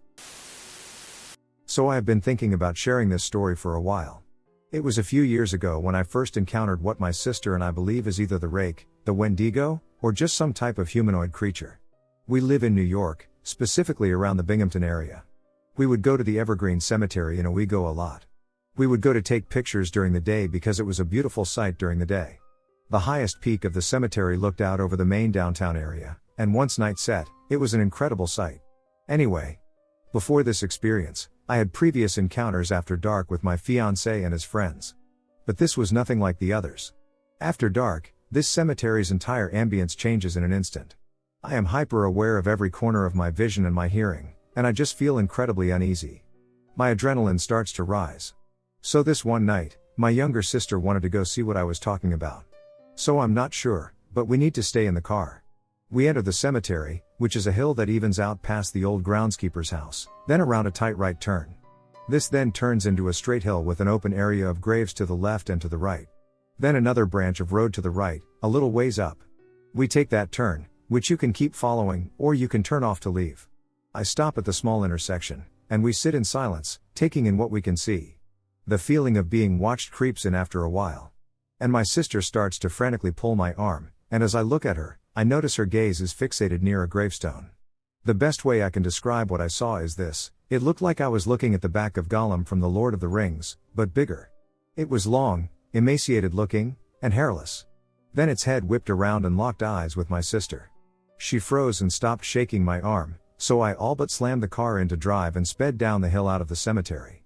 It all happened so fast that I wasn't able to get a good look at this thing's face, and I wasn't sure if I really wanted to at the time. Months passed by, and my sister started experiencing strange things at her house. Waking up with unknown bruises, feeling watched every night, just fear of being alone in her room. So I spent the night with her, and as we lay down for bed, she rolled towards the wall and said, "If you feel like something is staring at you, don't turn around." And let me tell you, she wasn't wrong. I had a hard time falling asleep, which was weird for me because we both grew up in the house we were in, so this shouldn't have been a problem. So I lay on my back, eyes closed, listening to the dog chew on his bone near the closet. Then I feel this tall presence at the foot of the bed. I tried not to move, thinking I was just scaring myself because of what she said. But I was wrong. My sister, whom I assumed was asleep, slowly reaches over, holds my hand under the blanket, and squeezes. The blanket rips off my feet, and the feeling of cold hands on my ankles sends goosebumps throughout my body. I squeeze her hand back, waiting for it to be over. Now, I never fell asleep up to this point in the night. I had been wide awake, just lying there. So this happened all while I was awake. The feeling and presence vanished soon after, and I curled up further on the bed and called for the dog. The next morning, I had bruises covering my ankles. Needless to say, I don't spend the night over there anymore. This was a crazy experience, and I have seen this thing on other occasions while at Evergreen Cemetery, and my sister eventually was able to get this thing out of her house. It's still pretty scary to think about, and sometimes I feel a bit weird when I visit her. I live in a very rural area in the Midwestern part of the United States. It is about 20 minutes away from the nearest town and about 6 minutes from the nearest township. For those of you who have lived in the sticks, you know as well as I that creepy sounds and sightings that make you second guess what you saw are commonplace if you spend any amount of time outdoors at night. It was 3:30 on a Saturday morning. I was driving home alone from a party. On a small, light-hearted country road leading out of the nearest township to my house, there are two cemeteries. The old cemetery and the one that they still actively plant people in. These cemeteries are on either side of the road and are about 200 feet from each other, or roughly 61 meters. I had just passed the second cemetery and taken a curve into a part of the forest that was especially dense. No moonlight penetrated the canopy of the trees that reached across the road.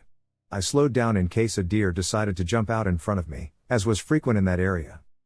That's when I saw it. There was a large, dark mass in the middle of the road. At first, I thought perhaps it was a limb or a dog of some sort, but as my headlights illuminated the creature, I knew all too well that this was abnormal at best. There, standing in the road, was a large black bird. The size of a vulture or eagle. However, it had no head. Now, as an educated hillbilly, I know fully well that when a bird roosts, it tucks its head under its wings in many cases, and that could fully explain this. That is what logic and reason would tell you. Although I have never known a bird to roost on the ground, let alone in the middle of a road, I stopped my Jeep about 10 yards, 9-ish meters, from the bird with my headlights illuminating it. I sat and pondered the situation for a moment, and I honked to see if it would startle the bird into flying away. It did not stir. I sat for a moment longer, and this horrible sense of dread filled my soul. I then decided to drive carefully around the sleeping bird. I stopped, rolled down my window, and shone a light down on it to get a better look up close. Instead of finding a tucked head, I looked down the bloody gullet of a decapitated specimen. From there, I must admit my terror was real, and I made haste in leaving this unsavory omen behind. The next morning, the bird was gone without a trace. Massachusetts, USA time, 10:30 p.m. on April 7, 1977. The last thing a 17-year-old Bill Bartlett expected to see when driving with two friends through Dover, Massachusetts, at around 10:30 p.m. on April 21, 1977, was a creature from another dimension.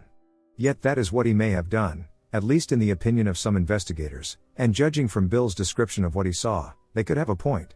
Driving along, his car's headlights suddenly illuminated a peculiar entity picking its way along a stone wall at the side of the road.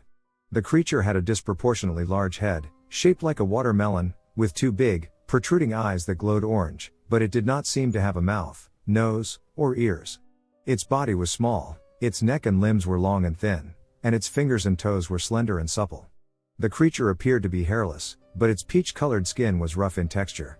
It stood about 1 meter, 3 to 4 feet, high and was observed only by Bill. His two friends were not looking in the right direction to see it. Unknown to Bill, however, his strange sighting would soon be substantiated by an entirely independent eyewitness. Less than 2 hours later, 15-year-old John Baxter was walking home, a little more than a mile from the locality of Bill's encounter, when he saw a strange figure coming towards him. After receiving no reply when he called out to it, John paused, and as he did so, the figure ran away down a gully. John chased after it, and when he was about 9 meters, 30 feet, away, he could see it clearly, standing upright on its hind legs and gripping the trunk of a tree. When he spied its brightly glowing eyes staring at him from an otherwise featureless face, however, John decided to let caution supersede curiosity, and he walked briskly back to the road. Once he reached home, he too made a visual record of what he had witnessed. At around midnight on April 22, the Dover Demon was seen again, this time by 15-year-old Abby Brabham while being driven home by Will Tainer, 18, who only spied it very briefly. Abby's description matched those of Bill and John in every respect except one. When she observed it, its eyes were glowing green, not orange. And thus ended the curious case of the Dover Demon, for it has never been reported again and has never been satisfactorily identified. If the descriptions of it are accurate, and they are certainly very consistent, the Dover Demon does not resemble any species known to science, either from North America or elsewhere. It may not, however, be entirely unknown. The Cree Nation of eastern Canada speaks of a mysterious race of pygmy entities called the Manigashi, who delight in playing tricks on travelers. According to the Cree, the Manigashi have round heads, long, thin legs, arms with 6 fingers on each hand, and they live between rocks and the rapids. Excluding the finger count discrepancy, this description is reminiscent of the Dover Demon. 3 sightings. 1. My first sighting happened when I was about 13 to 14 years old. We were living in a new house at the time. Ever since we moved to that block, it didn't feel easy. It always felt like something was about to go down. Nothing happened for the first year, but then this happened. I woke one night after tossing and turning quite a bit. I rolled over so as not to have the moonlight shining into my eyes, as my mom was in the middle of sewing new curtains for my room. Along with the fact that it was a clear night, quite a lot of my room was bathed in the clean white moonlight. Then my eyes blankly stared at the doors of my clothes cupboard, then roamed to my open door. Then I was met with the gaze of a small bipedal creature standing in my doorway. Only part of its leg was being lit by the moonlight. It was a smooth pale gray with dark gray or green specks throughout, like freckles to you and me. It was around 4 feet tall, rather stocky, not muscular, but wide. The shadow of its head was almost the width of its shoulders. It didn't approach me. It just stood there, watching me. Almost letting me know that I am being watched. I then fell asleep and woke up the next day. 2. My second sighting was when I was around 16 to 17 years old. My mom and stepdad had since divorced, and my mom and I moved into a small unit in town. I woke abruptly one night. It was a dark night, and no moonlight was dancing around the room. I once again rolled over and was met with a shadowy figure standing in my doorway. This time it was a tall, slender person, probably at least 7 feet tall. I couldn't discern anything other than the fact that its skin and shape were smooth. A clean, piercing line cut through the nightlight. It didn't approach me at all, it just stood there, observing me. I get the feeling, upon reflecting, that they could very well have been the same being. But nothing indicates that other than my own guesswork. 3. My third and final sighting, I use quotation marks as I'm not sure if this was in a dream state or if I was taken. All I remember was the feeling of being put in a confined or restricted space. I could move my head, but I couldn't move anything else, try as I might. Then, out of the shadows in front of me, I saw a face emerge. The skin was pale, washed out gray, and the eyes black as the ace of spades, large and almond-like in shape. This being was tall, I'm 6 feet 2, and this being had to bend down slightly for its face to be level with mine. Then I saw its hands come up to the side of my face, and it gripped my face and head. Like the mountain in Got when he crushes that dude's head. No words were spoken, it locked eyes with me, and all I heard in my head were 3 words, "We are coming." Then I woke. This happened several months ago. I think it was October last year, but it may have been longer ago. I was on holiday with my family on the England-Wales border, on the outskirts of a relatively quiet town. It was late evening with the sun just starting to set, and I looked out the window. I remember seeing a peculiar pitch blackness where I thought there should be, and then this weird black orb thing grew into what seemed human-shaped but was massive. At full size, it was at least 2 stories tall, roughly 4 to 5 meters, and his feet stretched across the whole road. He seemed to be part this weird pitch black outline and part made of rocks and boulders of varying sizes, making a relatively human shape just very scaled up. He started looking around, and I turned off my light to give the impression nobody was home, a force of habit from my parents. Eventually it started walking, and I half expected it to make the ground shake due to its extreme size, but it made no sound and there was no discernible movement of the floor. It turned the corner, and I never saw it again. Like I said, I've not seen anyone mention anything like this anywhere before, and an online search for large rock and blackness man got me nowhere.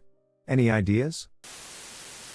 When I was around 9 to 10 years old, I had a fascination with giants and tiny things. My fear of or fascination with giants is another story for another day. But I had a thing for teeny tiny dolls like Polly Pocket and whatnot. The reason being that I swore little people used to live in my room. On a few occasions, I would awaken in the middle of the night to the sensation of having my covers slide off. I would see several small beings trying to climb up my bed and pull my blanket down to the floor as they did this. Sometimes they would climb into my sister's crib. This was back when I was around 4 or 5. As I got older, I remember dolls moving, or what I thought were dolls.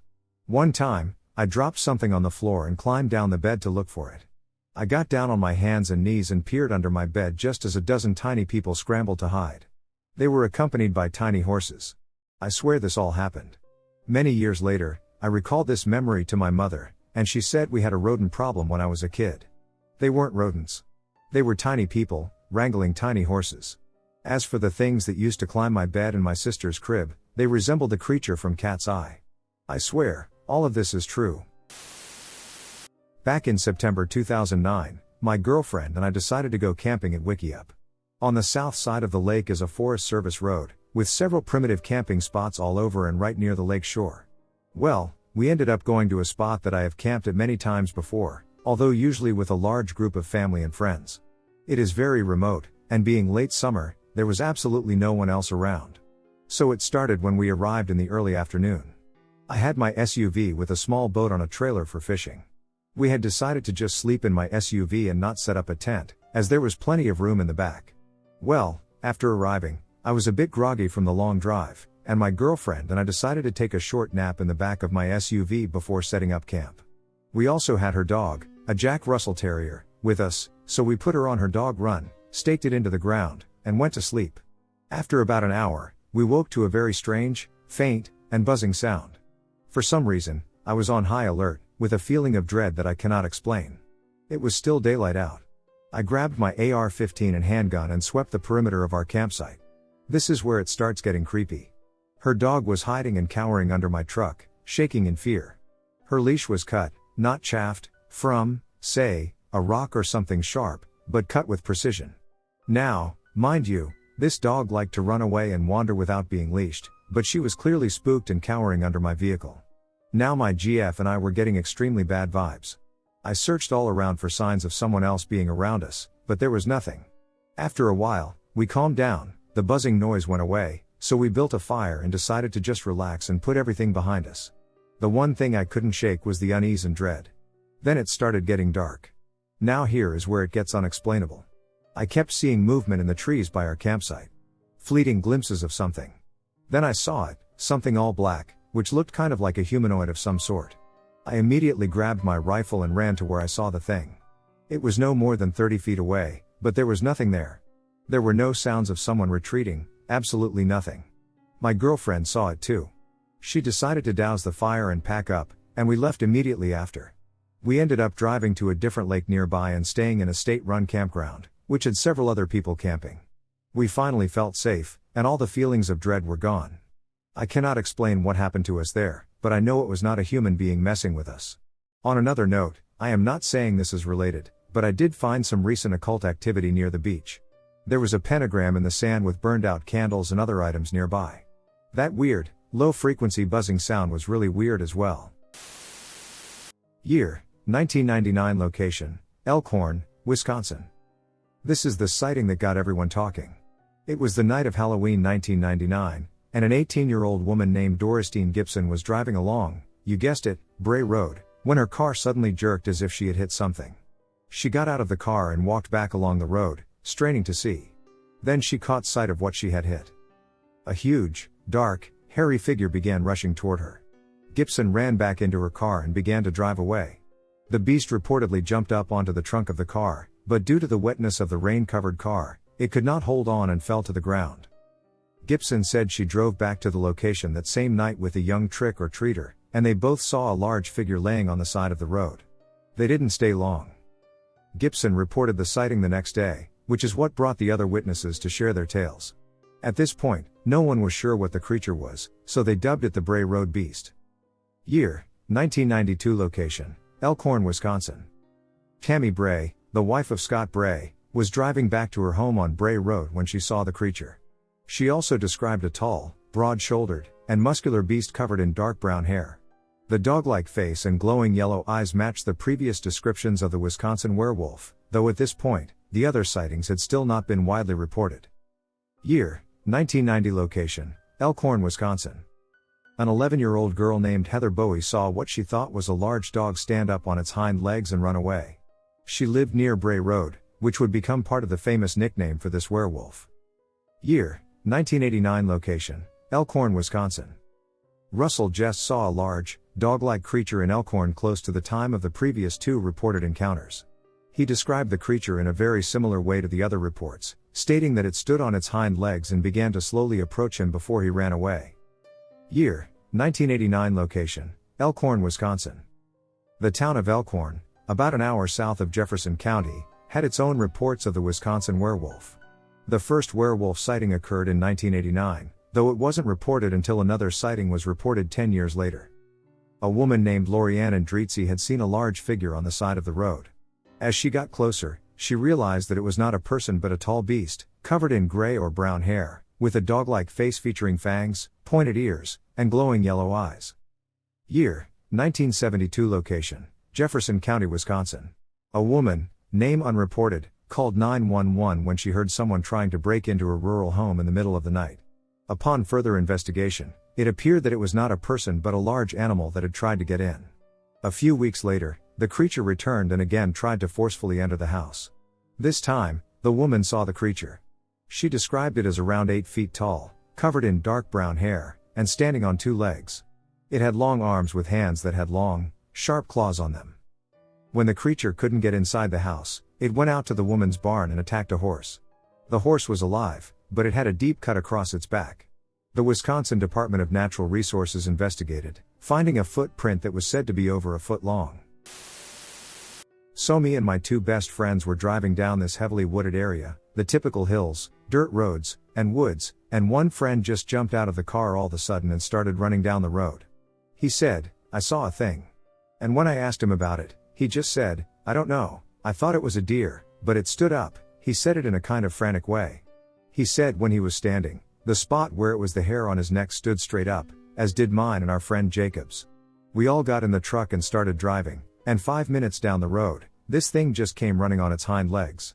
I remember thinking to myself, what is this thing? Something wasn't right about it. It had sharp teeth, so as anyone would, I hit the gas, nearly hitting the damn thing.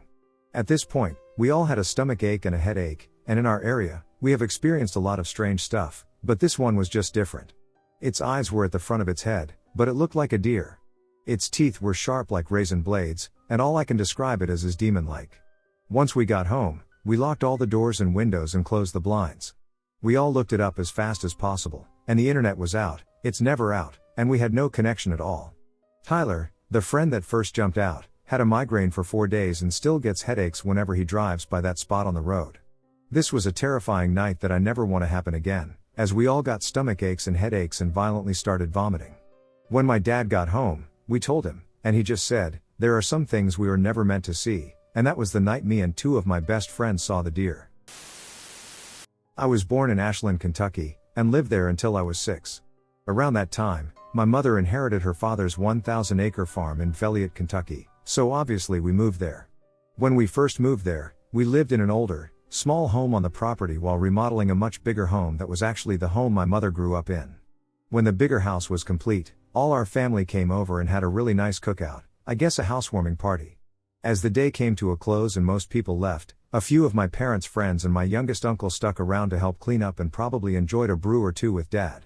As dusk came and it started getting dark, everyone gathered in the living room for dessert, and someone was playing guitar, I think. While they were eating some homemade strawberry pie, I noticed someone peeking at us through a large bay window on the side of the house. Puzzled, I asked who was outside, and my uncle looked around and did a quick head count and said, "I think everyone is in." "Why are you asking?" So obviously, I told him there was a big guy with a beard and long black hair peeking at us through the window. My uncle Larry sadly passed away before his time due to an accident during a routine surgery, but while the other adults blew me off, I guess he started paying attention to the window out of the corner of his eye occasionally. It happened a few more times, and whatever it was kept getting bolder for longer periods of time.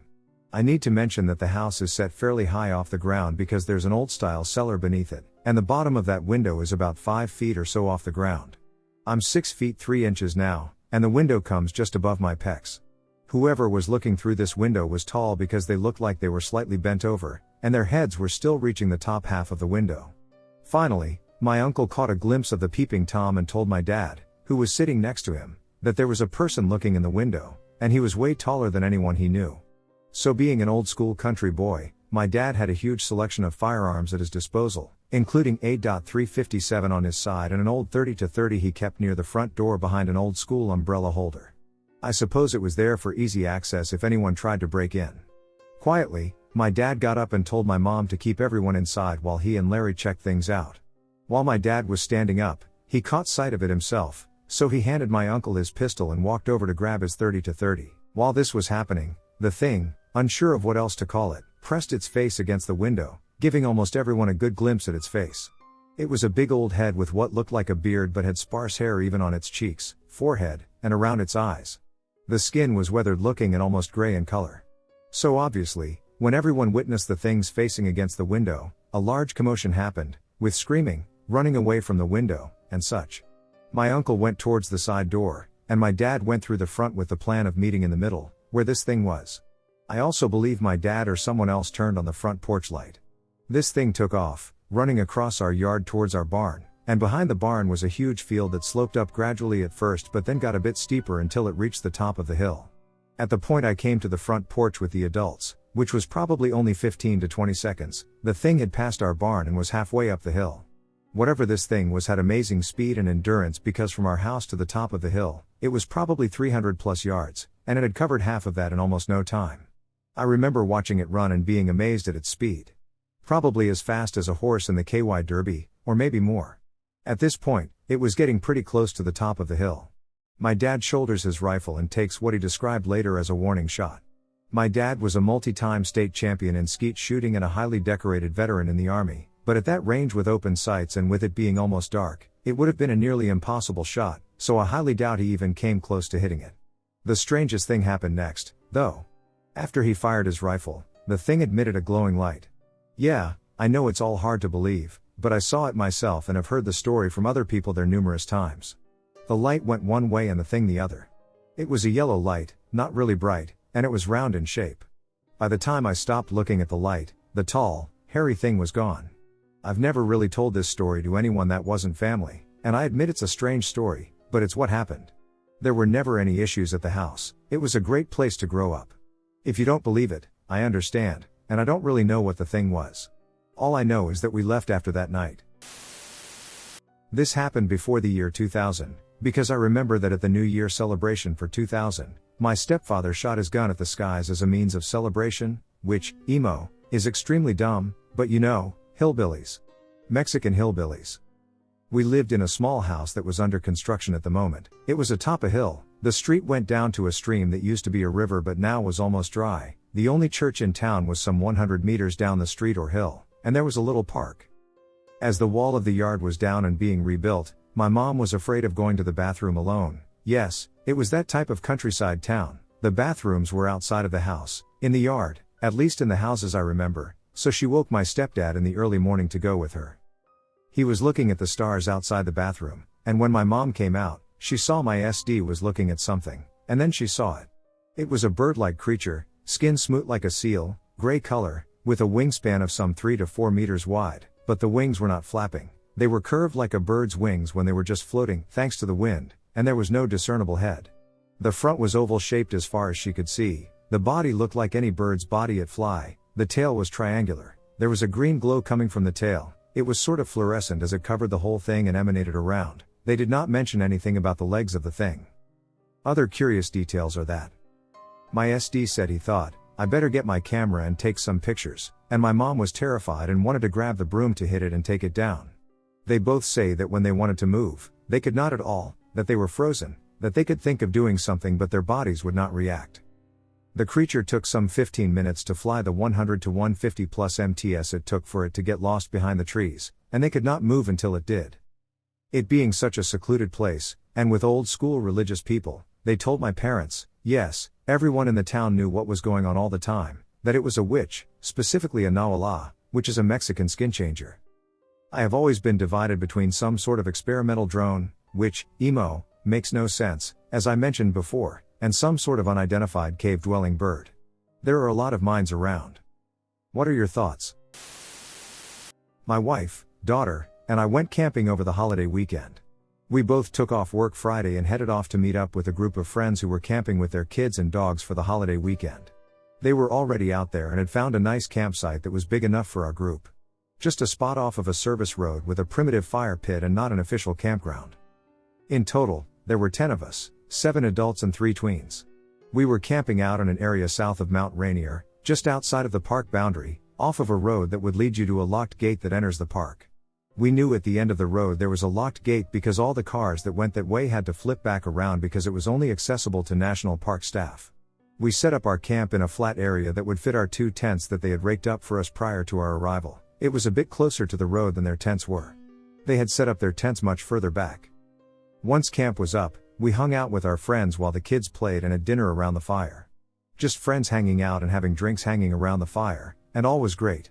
We stayed up pretty late, and everyone was getting tired and cold. Slowly, everyone faded off to their tents and to bed. My wife was cold and went to warm up in the car, then proceeded to fall asleep in the car. Now my daughter and I are the last 2 awakened by the fire, and she decided that she wanted to sleep in the car where it was warm with my wife. I agreed that was okay after I attempted to wake my wife up and get her to come to the tent to go to sleep, and she was out cold.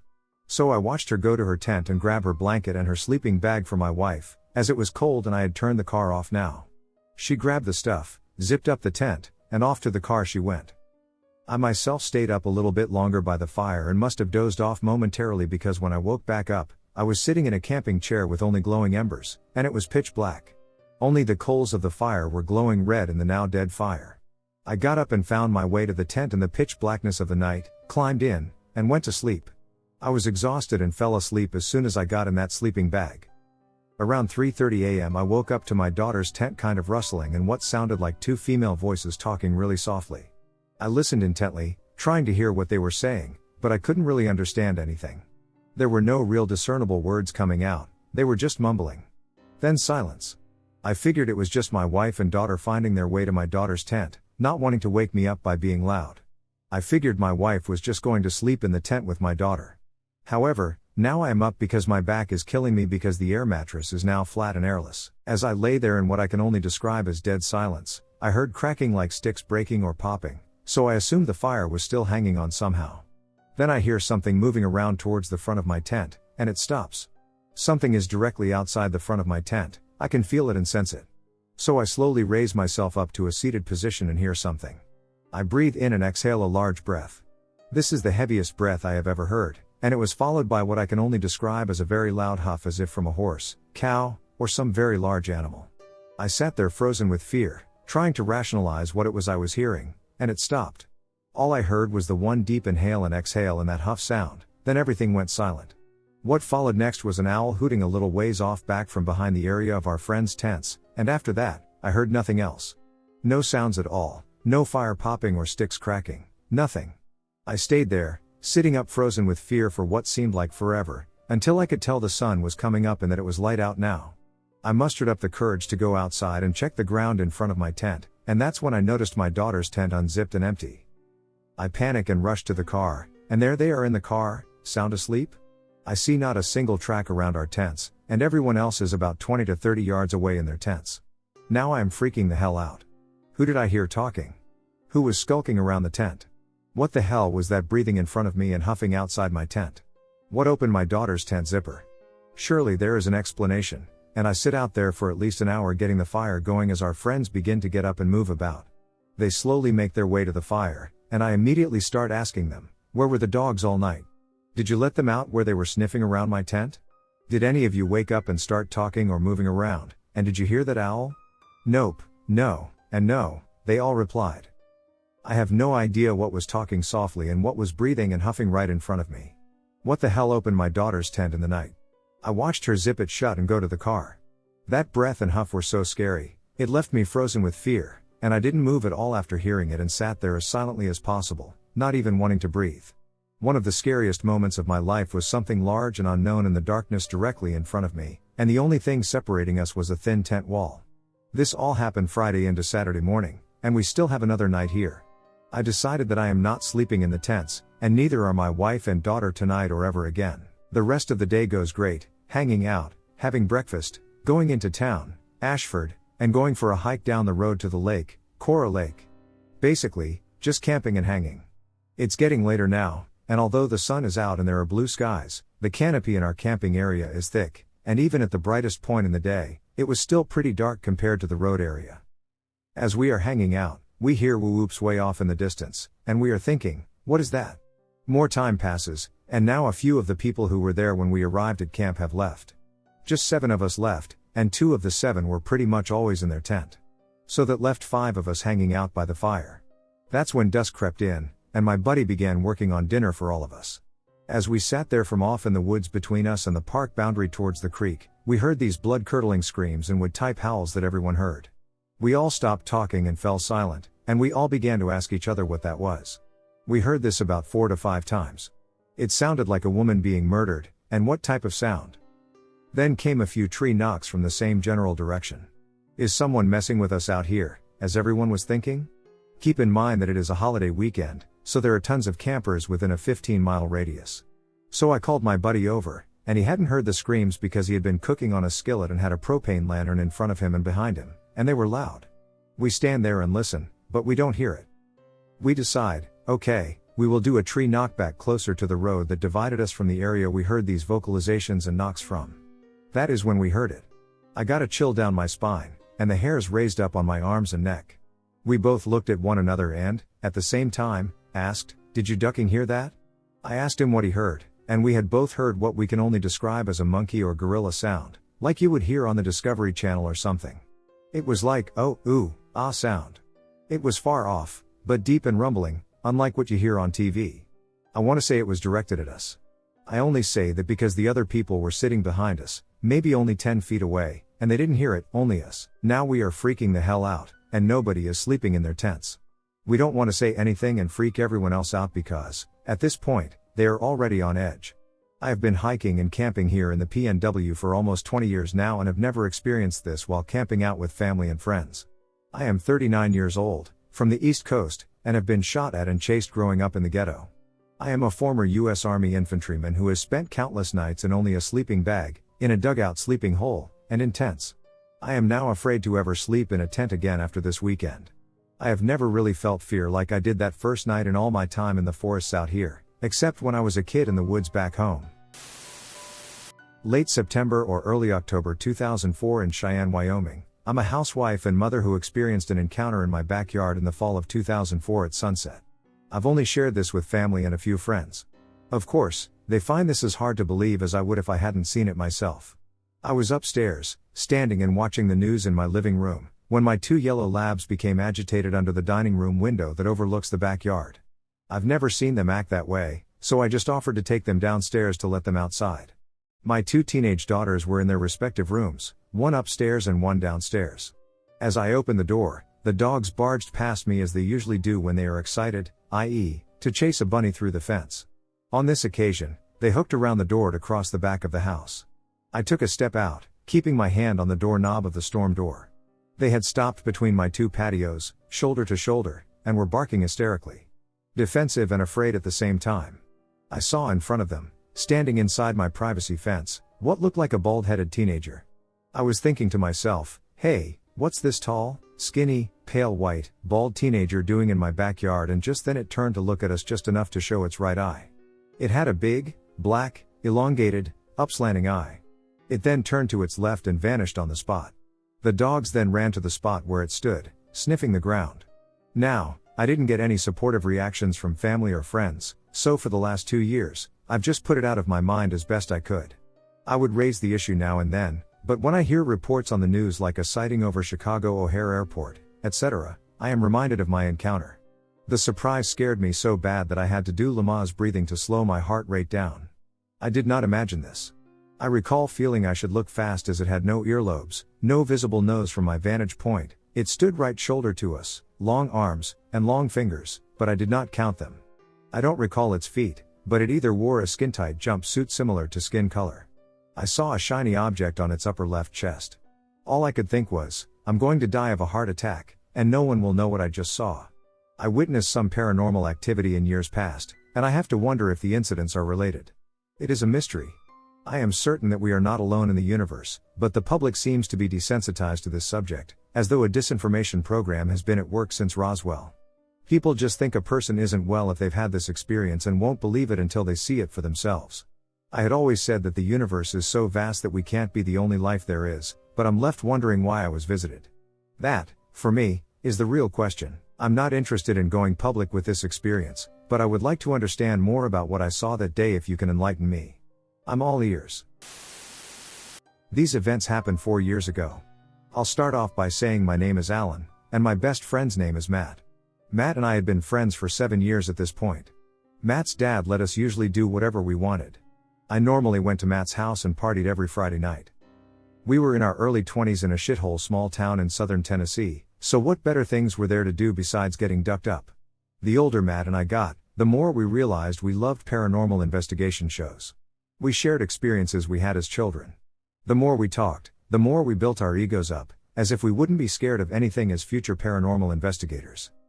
Matt's family moved across town, and I spent the day or evening helping them move. It was late spring or early summer, so it was hot enough for all-night porch sitting. One evening, we decided to have a bonfire and drink beer. Around 8 p.m., we put the fire out, and Matt's dad left. Being big guys, we had gotten hot, taken our shirts off, and were watching TV in the living room. We heard Matt's dog, Sparky, barking towards the back of the house. Sparky would bark at anything, so we were like, whatever. The barking got louder and more fear-based. We found Sparky in the bathroom barking. At the toilet. Dumbass dog, Matt said. Matt went back to the living room, and I followed. The barking continued to get louder with anger and fear. I asked Matt, what the duck could he be barking at? We found him a few feet off the back door, snarling at the door. We got a bit concerned and thought maybe this was something. I asked Matt if his dad knew anything about the house. He said no, but I had brought my camera, so he cracked a smile and said, let's investigate. We went through the house, doing everything we'd seen on the ghost shows on TV. We have nothing in the house. I said, Sparky was barking at the back, let's go out back. We took our belts off and held them, like they'd be some kind of defensive weapon. When presented with a real-life situation, those egos we had shriveled up like raisins. I told him to take the back corner of the house and cover me as I ran to the unattached shed's back wall. It was about midnight, and the small backyard connected with the woods, so it was pitch black and dark. I had gotten ballsy, so I started imitating that famous ghost hunter, Zach. If you have any balls, show yourself. I shouted. I then proceeded to say, don't be a pussycat. No sooner than the words came out of my lips, I felt a presence come up on me. It hit me with a force hard enough to knock my 6 feet 4 inches 300-pound ass 10 feet back. At this point, Matt had already taken off running. I jumped up and looked behind me. I saw the outline of a dark entity, at least my height, with glowing yellow eyes looking at me out of the tree line. I was frozen as we made eye contact. It was as if it were trying to eat me through my eyes. I snapped out of my frozen state when I heard Matt shout, bro, run. I hoped for my feet as it glided towards me and ran for the front door. I rounded the front porch so fast that I had to grab the porch support post to spin up on the porch.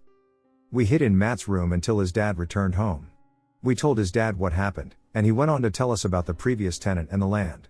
He had recently found out that not only did the guy who lived there before die in the back room, but he also practiced weird rituals on the land.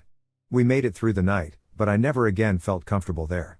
It was as if I were being watched, like a hunter watching his prey. They moved again not long afterwards, and I always try to avoid the road that the house is on. I lived in Waynesboro, Virginia, for about 5 years, less than 10 miles from the BRP North entrance and the Skyline Drive South entrance. I used to take bike rides along SD all the time and always kept a year-long membership. Only during the day, though. Just to frame the story. One night, I was having a particularly hard time settling in for bed, so I decided to start up the bike and ride up to the first overlook on Skyline, only about a mile inside the park. It was about 11 p.m. when I got up there, and it was pitch black. I killed the bike and got immediately uncomfortable. I'm not a guy who gets spooked in the dark. Truthfully, I prefer the dark in most situations. You can see people before they see you, you are practically invisible unless someone is looking for you, and I find the natural privacy comforting. Not up there, though. It was a thick, oppressive darkness, worse than anything I experienced outside of a cave and worse than any moonless night on the Appalachian Trail. I immediately got hinked out, big time. There's nothing up here besides wildlife, I reassured myself internally. I had my .44 mag revolver, from when I lived/hiked in the Pacific NW greater than bear country and all that jazz, tucked into my CCW holster, so I knew I definitely outmatched anything that could be up there. Two-legged snakes were included. So I sat in the dark, leaning against the bike for a while and looking at the few lights I could see in the valley below. I managed about 10 minutes before I physically felt the hair rise on the back of my neck. I only spent 27 months in Iraq, but I remembered that precise feeling, someone was watching me. Something bad was coming. It was the same sensation I would get before the IDF came in or the shooting started somewhere nearby. I'm no psychic or whatever, but it's a common thing among vets with any time under their belt. Ask them about it. You can feel hateful eyes on you. The overlook was a sheer drop, or nearly so I wasn't concerned about anything popping up in that direction, but the mountainside, and thick, untamed woods, were behind me. I started thinking about methed out dudes creeping the Appalachian Trail, bears, and the like. The ad is no stranger to random violence. Still feeling creeped out, I took up a seat on the waist-high stone wall that marked the overlook ledge, facing the woods. Again, I can't emphasize how dark it was. But you might say, why not turn on the bike and use the lights? It'll at least help you see what's close. True, but my bike is loud, and the last thing I wanted was attention. Plus, the light would just night blind me to anything just out of view, and the noise would obscure any stealthy sounding creeping going on. So, no thanks. I'll watch and listen for a bit. I sat in the dark for another 10 minutes or so, my anxiety getting worse and worse. I heard a few things, but nothing out of the ordinary for a night in the woods. I decided to head home, since the feeling wasn't going away. Like I said, I had a big bore on me, so anything playing games would be in for a powerful surprise if the games got stupid. Hopping onto my Suzuki, I started it up and rode off towards the gate. Now, anyone who lives in the country and rides a bike knows that wildlife is crazy active on roads that aren't traveled often at night. Being nighttime, and technically closed, I had to ride around a gate to get in. There were no other vehicles on the road at all. I hadn't seen a single other person since leaving Waynesboro proper. The speed limit was 30 miles per hour, but I clipped along at a meager 15 miles per hour to keep an eye out for deer and wildlife. It wouldn't do me any good to duck myself up in a wreck, only to lay there all night until someone happened to cross me in the morning. Then I saw it. The term almost deer is really fitting, not quite accurate. It was like a deer that someone who had never seen a deer drew, but only after someone else described it to them. It stood on the left side of the road, mountainside, and I saw the eyes long before my headlight showed them fully. It was big, easily the biggest deer I've seen, and the lack of any horns at that time in the year suggested that it was a doe. The head was almost bovine in shape but fixed to a deer's frame. The legs seemed too long in proportion to the body, think maned wolf proportions, and the body was extremely barrel-chested. I've always been creeped out by malformed wildlife, and this was no exception. Unfortunately, I had to get it to move or risk passing within a few feet of it. I was not traveling another 30+ miles up the road in the other direction to leave through another gate in the middle of the night, and I wasn't getting close to it. The dangers of it spooking and running into the side of my cruiser aside, I didn't want to get near it at all. Stopping and putting my feet down about 30 away from it, I tried to frighten it away. I flashed my beams down to low and back to high. Nothing. I revved the engine. Nothing. I honked the considerable horn. Resting the bike on the kickstand, I left it idling and hopped off.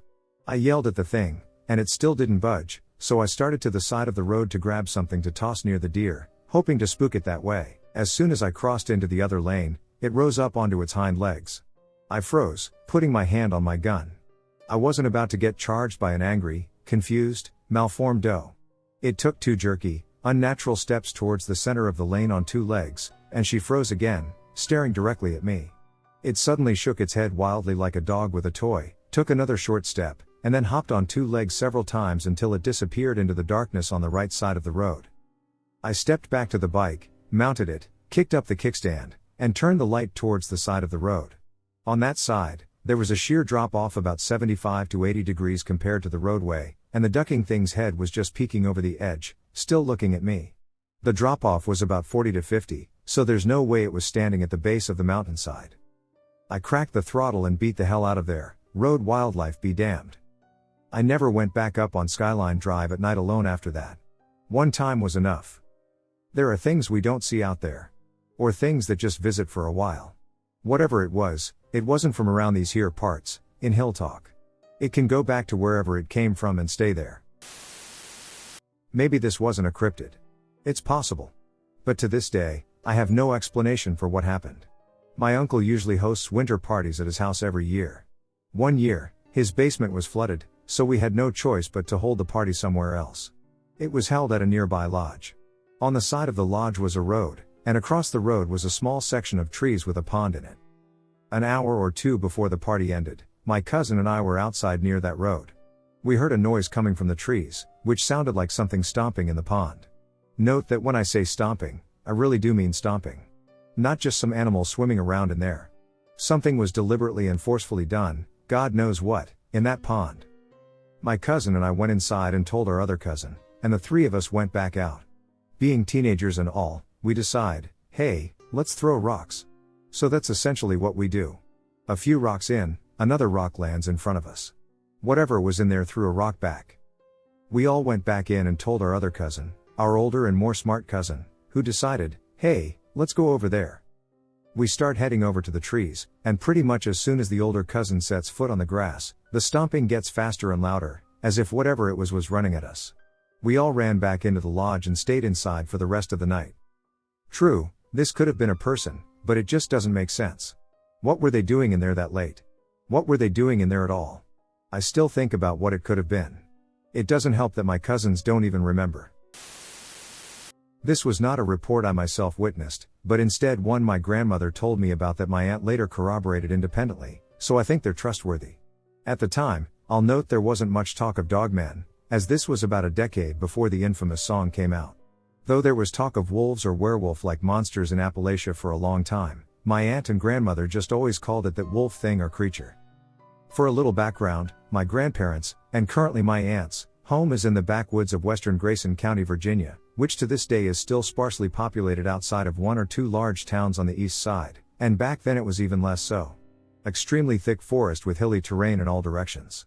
You have to get on a dirt path and follow it for about half a mile to get to a gravel-covered side road, and then follow it for about 30 minutes to reach a very small town just across the North Carolina border. If you go a short way north, you find yourself at the Blue Ridge Mountains and Parkway that lead up into Appalachia proper. The forest is mostly low-lying shrubs up to around 4 feet high, with pine and a lot of black oak trees making up the canopy. There is a very clear stream about 30 yards from the house, which has fish quite frequently. This, along with wild blackberries, tender leaf shrubs, and some apple trees, makes it very lucrative for wildlife. The house itself is an old, 2-story house built onto an incline of the hill that overlooks it. This was back in the 1970s, my aunt believes it was 1978, as she was finishing high school at the time. My father had graduated from college and was going on to the Air Force, so he had already moved out. My grandfather, although he was old enough to retire, liked to remain busy, so he worked his old job as an electrician and power pole technician, just now in an advisory role because he was getting up there in years. He had just gotten the contract down in North Carolina, so he was away from the house for about a week and a half. This left only my 17-year-old aunt and grandmother at the house. As I said, there is usually a lot of wildlife in the area. A typical morning for my grandmother was making breakfast and sitting out on her porch, watching deer and rabbits eat at the shrubs. Sometimes she would also see or hear a bobcat, fox, or coyote. On one occasion, a mountain lion and her cub strolled right past the house. One animal she was familiar with in particular was a very large black bear who could be recognized by folks around those parts by a white patch on his chest and a hole in his left ear. My grandmother nicknamed him Captain because he had a habit of sitting on his haunches and reaching up with his paws to pick apples, a motion that looked like he was saluting. Captain was a very big black bear, but he wasn't very aggressive unless tested. He seemed to have an agreement with my grandmother and grandfather that if they left him alone, he would leave them alone. He'd just stroll by the house every now and then to have some blackberries on the bushes or apples that had fallen down, which meant he came by the house's yards often as he was too big to climb trees much more and the fruit trees around the house were low enough he could reach up and pick food. My grandfather guesstimated he was somewhere in the 500 to 600 pound range and roughly 6 feet tall, as my grandfather once measured some scratch marks he left on a tree. During the week, my grandmother noticed a fairly sharp decline in the animals nearby. It was the latter part of summer in a wet season, so most of the plants were full bloom and the leaves were at their tenderest, yet she couldn't see the hide or hair of any rabbits or deers coming to graze. A coyote she had been yapping every night for the past month seemed to vanish. A few neighbors, by neighbors, I mean people who lived within 5 miles, who stopped by told her something had taken their dog and their chicken coop had been smashed into. They assumed the mountain lion that lurked about had done it since it was the only other thing that could feasibly take down a large farm dog, as they had seen Captain, the only other predator nearby big enough to take down an 80-plus pound farm dog, the day after in a completely different area, gorging himself on a dead deer. They checked around but couldn't find anything. The next night, my grandmother was woken up by my aunt, who told her that she heard something bang against the outside of her wall. They checked around in the morning after and found one of the deer butchered with a bloody smear on the wall. Judging from the way the gravel was disturbed, the deer had been walking by the house when something ambushed it, and in the struggle, it got smacked against the wall. My grandmother, having grown up in the woods, was familiar with predator kills and methods. Mountain lions tend to jump on the back and rake their claws across the flanks to hold on as they bite the neck. Black bears will usually break the neck or the back with their paws while biting the head, and on rare occasions, coyotes attack deer by biting down on the inside of the leg and twisting to rip the muscle and arteries. This kill clearly had the throat ripped out, but there weren't any claw marks to be found, and the bite looked narrower than what a cougar would do. Plus, she could gander that there was only one predator from the way the ground had been disturbed, which didn't make sense for coyotes as they typically hunted in pairs since just one alone isn't usually enough to bring down a fully grown deer. After disposing of the carcass, the next few nights were relatively uneventful, except for the fact that several times my aunt or grandmother would be woken up in the middle of the night by the sound of something panting outside. Now in these woods, you can hear a pin drop if it's close enough, and at some points, they could swear the animal making the painting was directly outside the wall. One day, my grandmother was picking some berries when she noticed what looked like dog tracks of a very large hound going through a mud flat bordering the nearby stream. Thinking it might be the missing farm dog who had maybe just run away, she followed the tracks until she heard something loudly growling at her from across the stream. She looked up to see the partially obscured face of what looked like a large, bulky, brown-colored coyote or wolf standing in a thicket on the other side of the stream. She quickly began to back away, glancing back only to check her footing on the slope that led down to the stream. When she looked back, she saw the very distinctly canine face in much greater detail because the animal had moved out from under cover.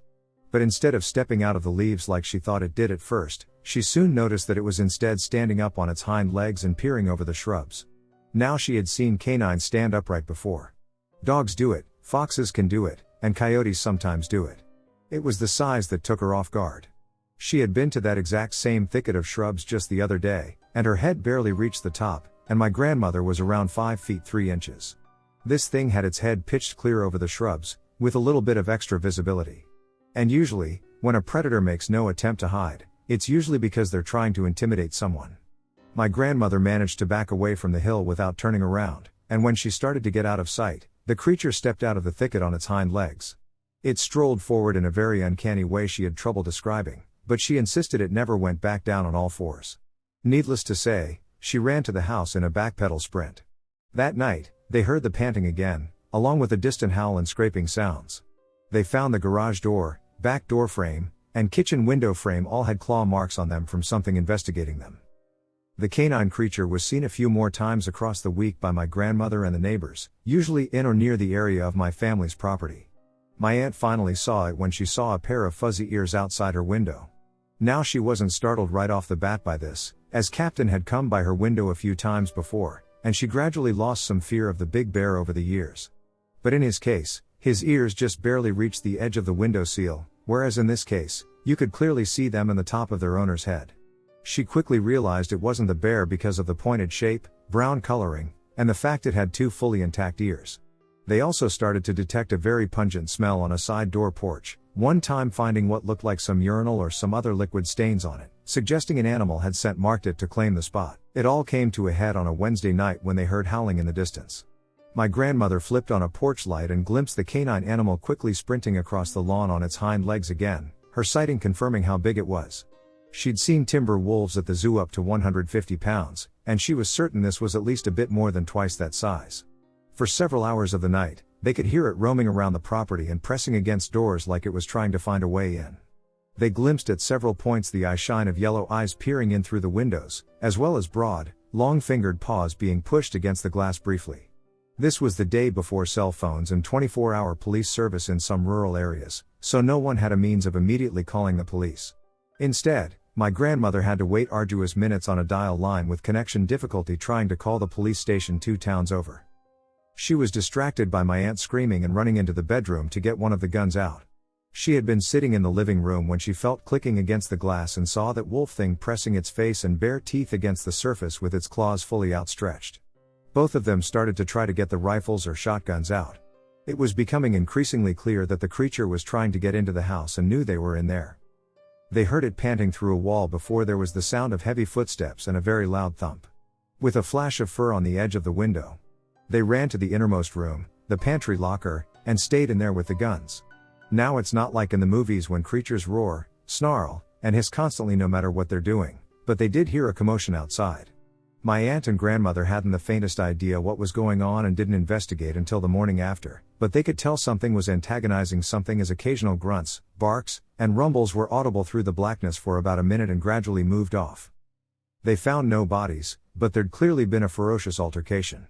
The ground was ripped up in multiple spots, the wall had a dent in it, and there were some oxidized blood traces on the grass and dirt. My grandmother also found a trail where something had charged through the shrubs and recovered several vague dog prints as well as wider tracks moving in the same direction. The animals all seemed to come back by the end of the week, and the howls stopped. When my grandfather came back home, he, my aunt, and some neighbors surveyed the area to make sure they couldn't find the wolf creature. Evidently, the neighbors had also heard howls around their property at night that stopped recently too. They couldn't find it despite surveying the whole property, though they did find what looked like a track leading out of the property and running off into the mountains. Several days later, my grandmother saw Captain again, marking his territory by rubbing up against a tree in their yard and scratching the bark. He had several cuts across his muzzle, was missing patches of fur, had some healed bite wounds on his arm, and the hole in his ear had been torn open to the point he was missing half the ear flap, but other than that and a slight limp that went away with time, he was fine.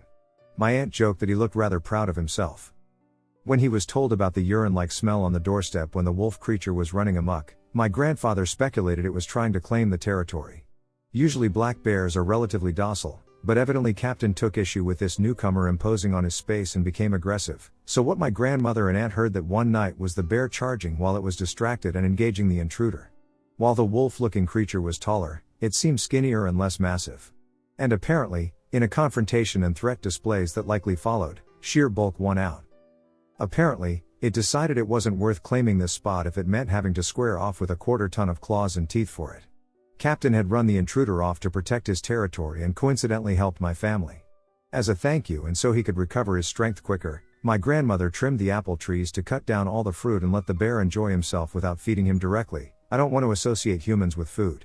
Winter would be in a few months, and she wanted him fattened up so he could stick around for the next year, just in case. As she put it, the forest will always have a boss, and it's better to have one who's not interested in eating you.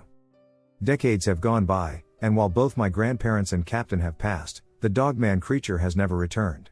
There's been about 3 black bears who've moved into Captain's place since, and each has grown about as big as he was. Thankfully, that seems to have been enough to ward off any large canines.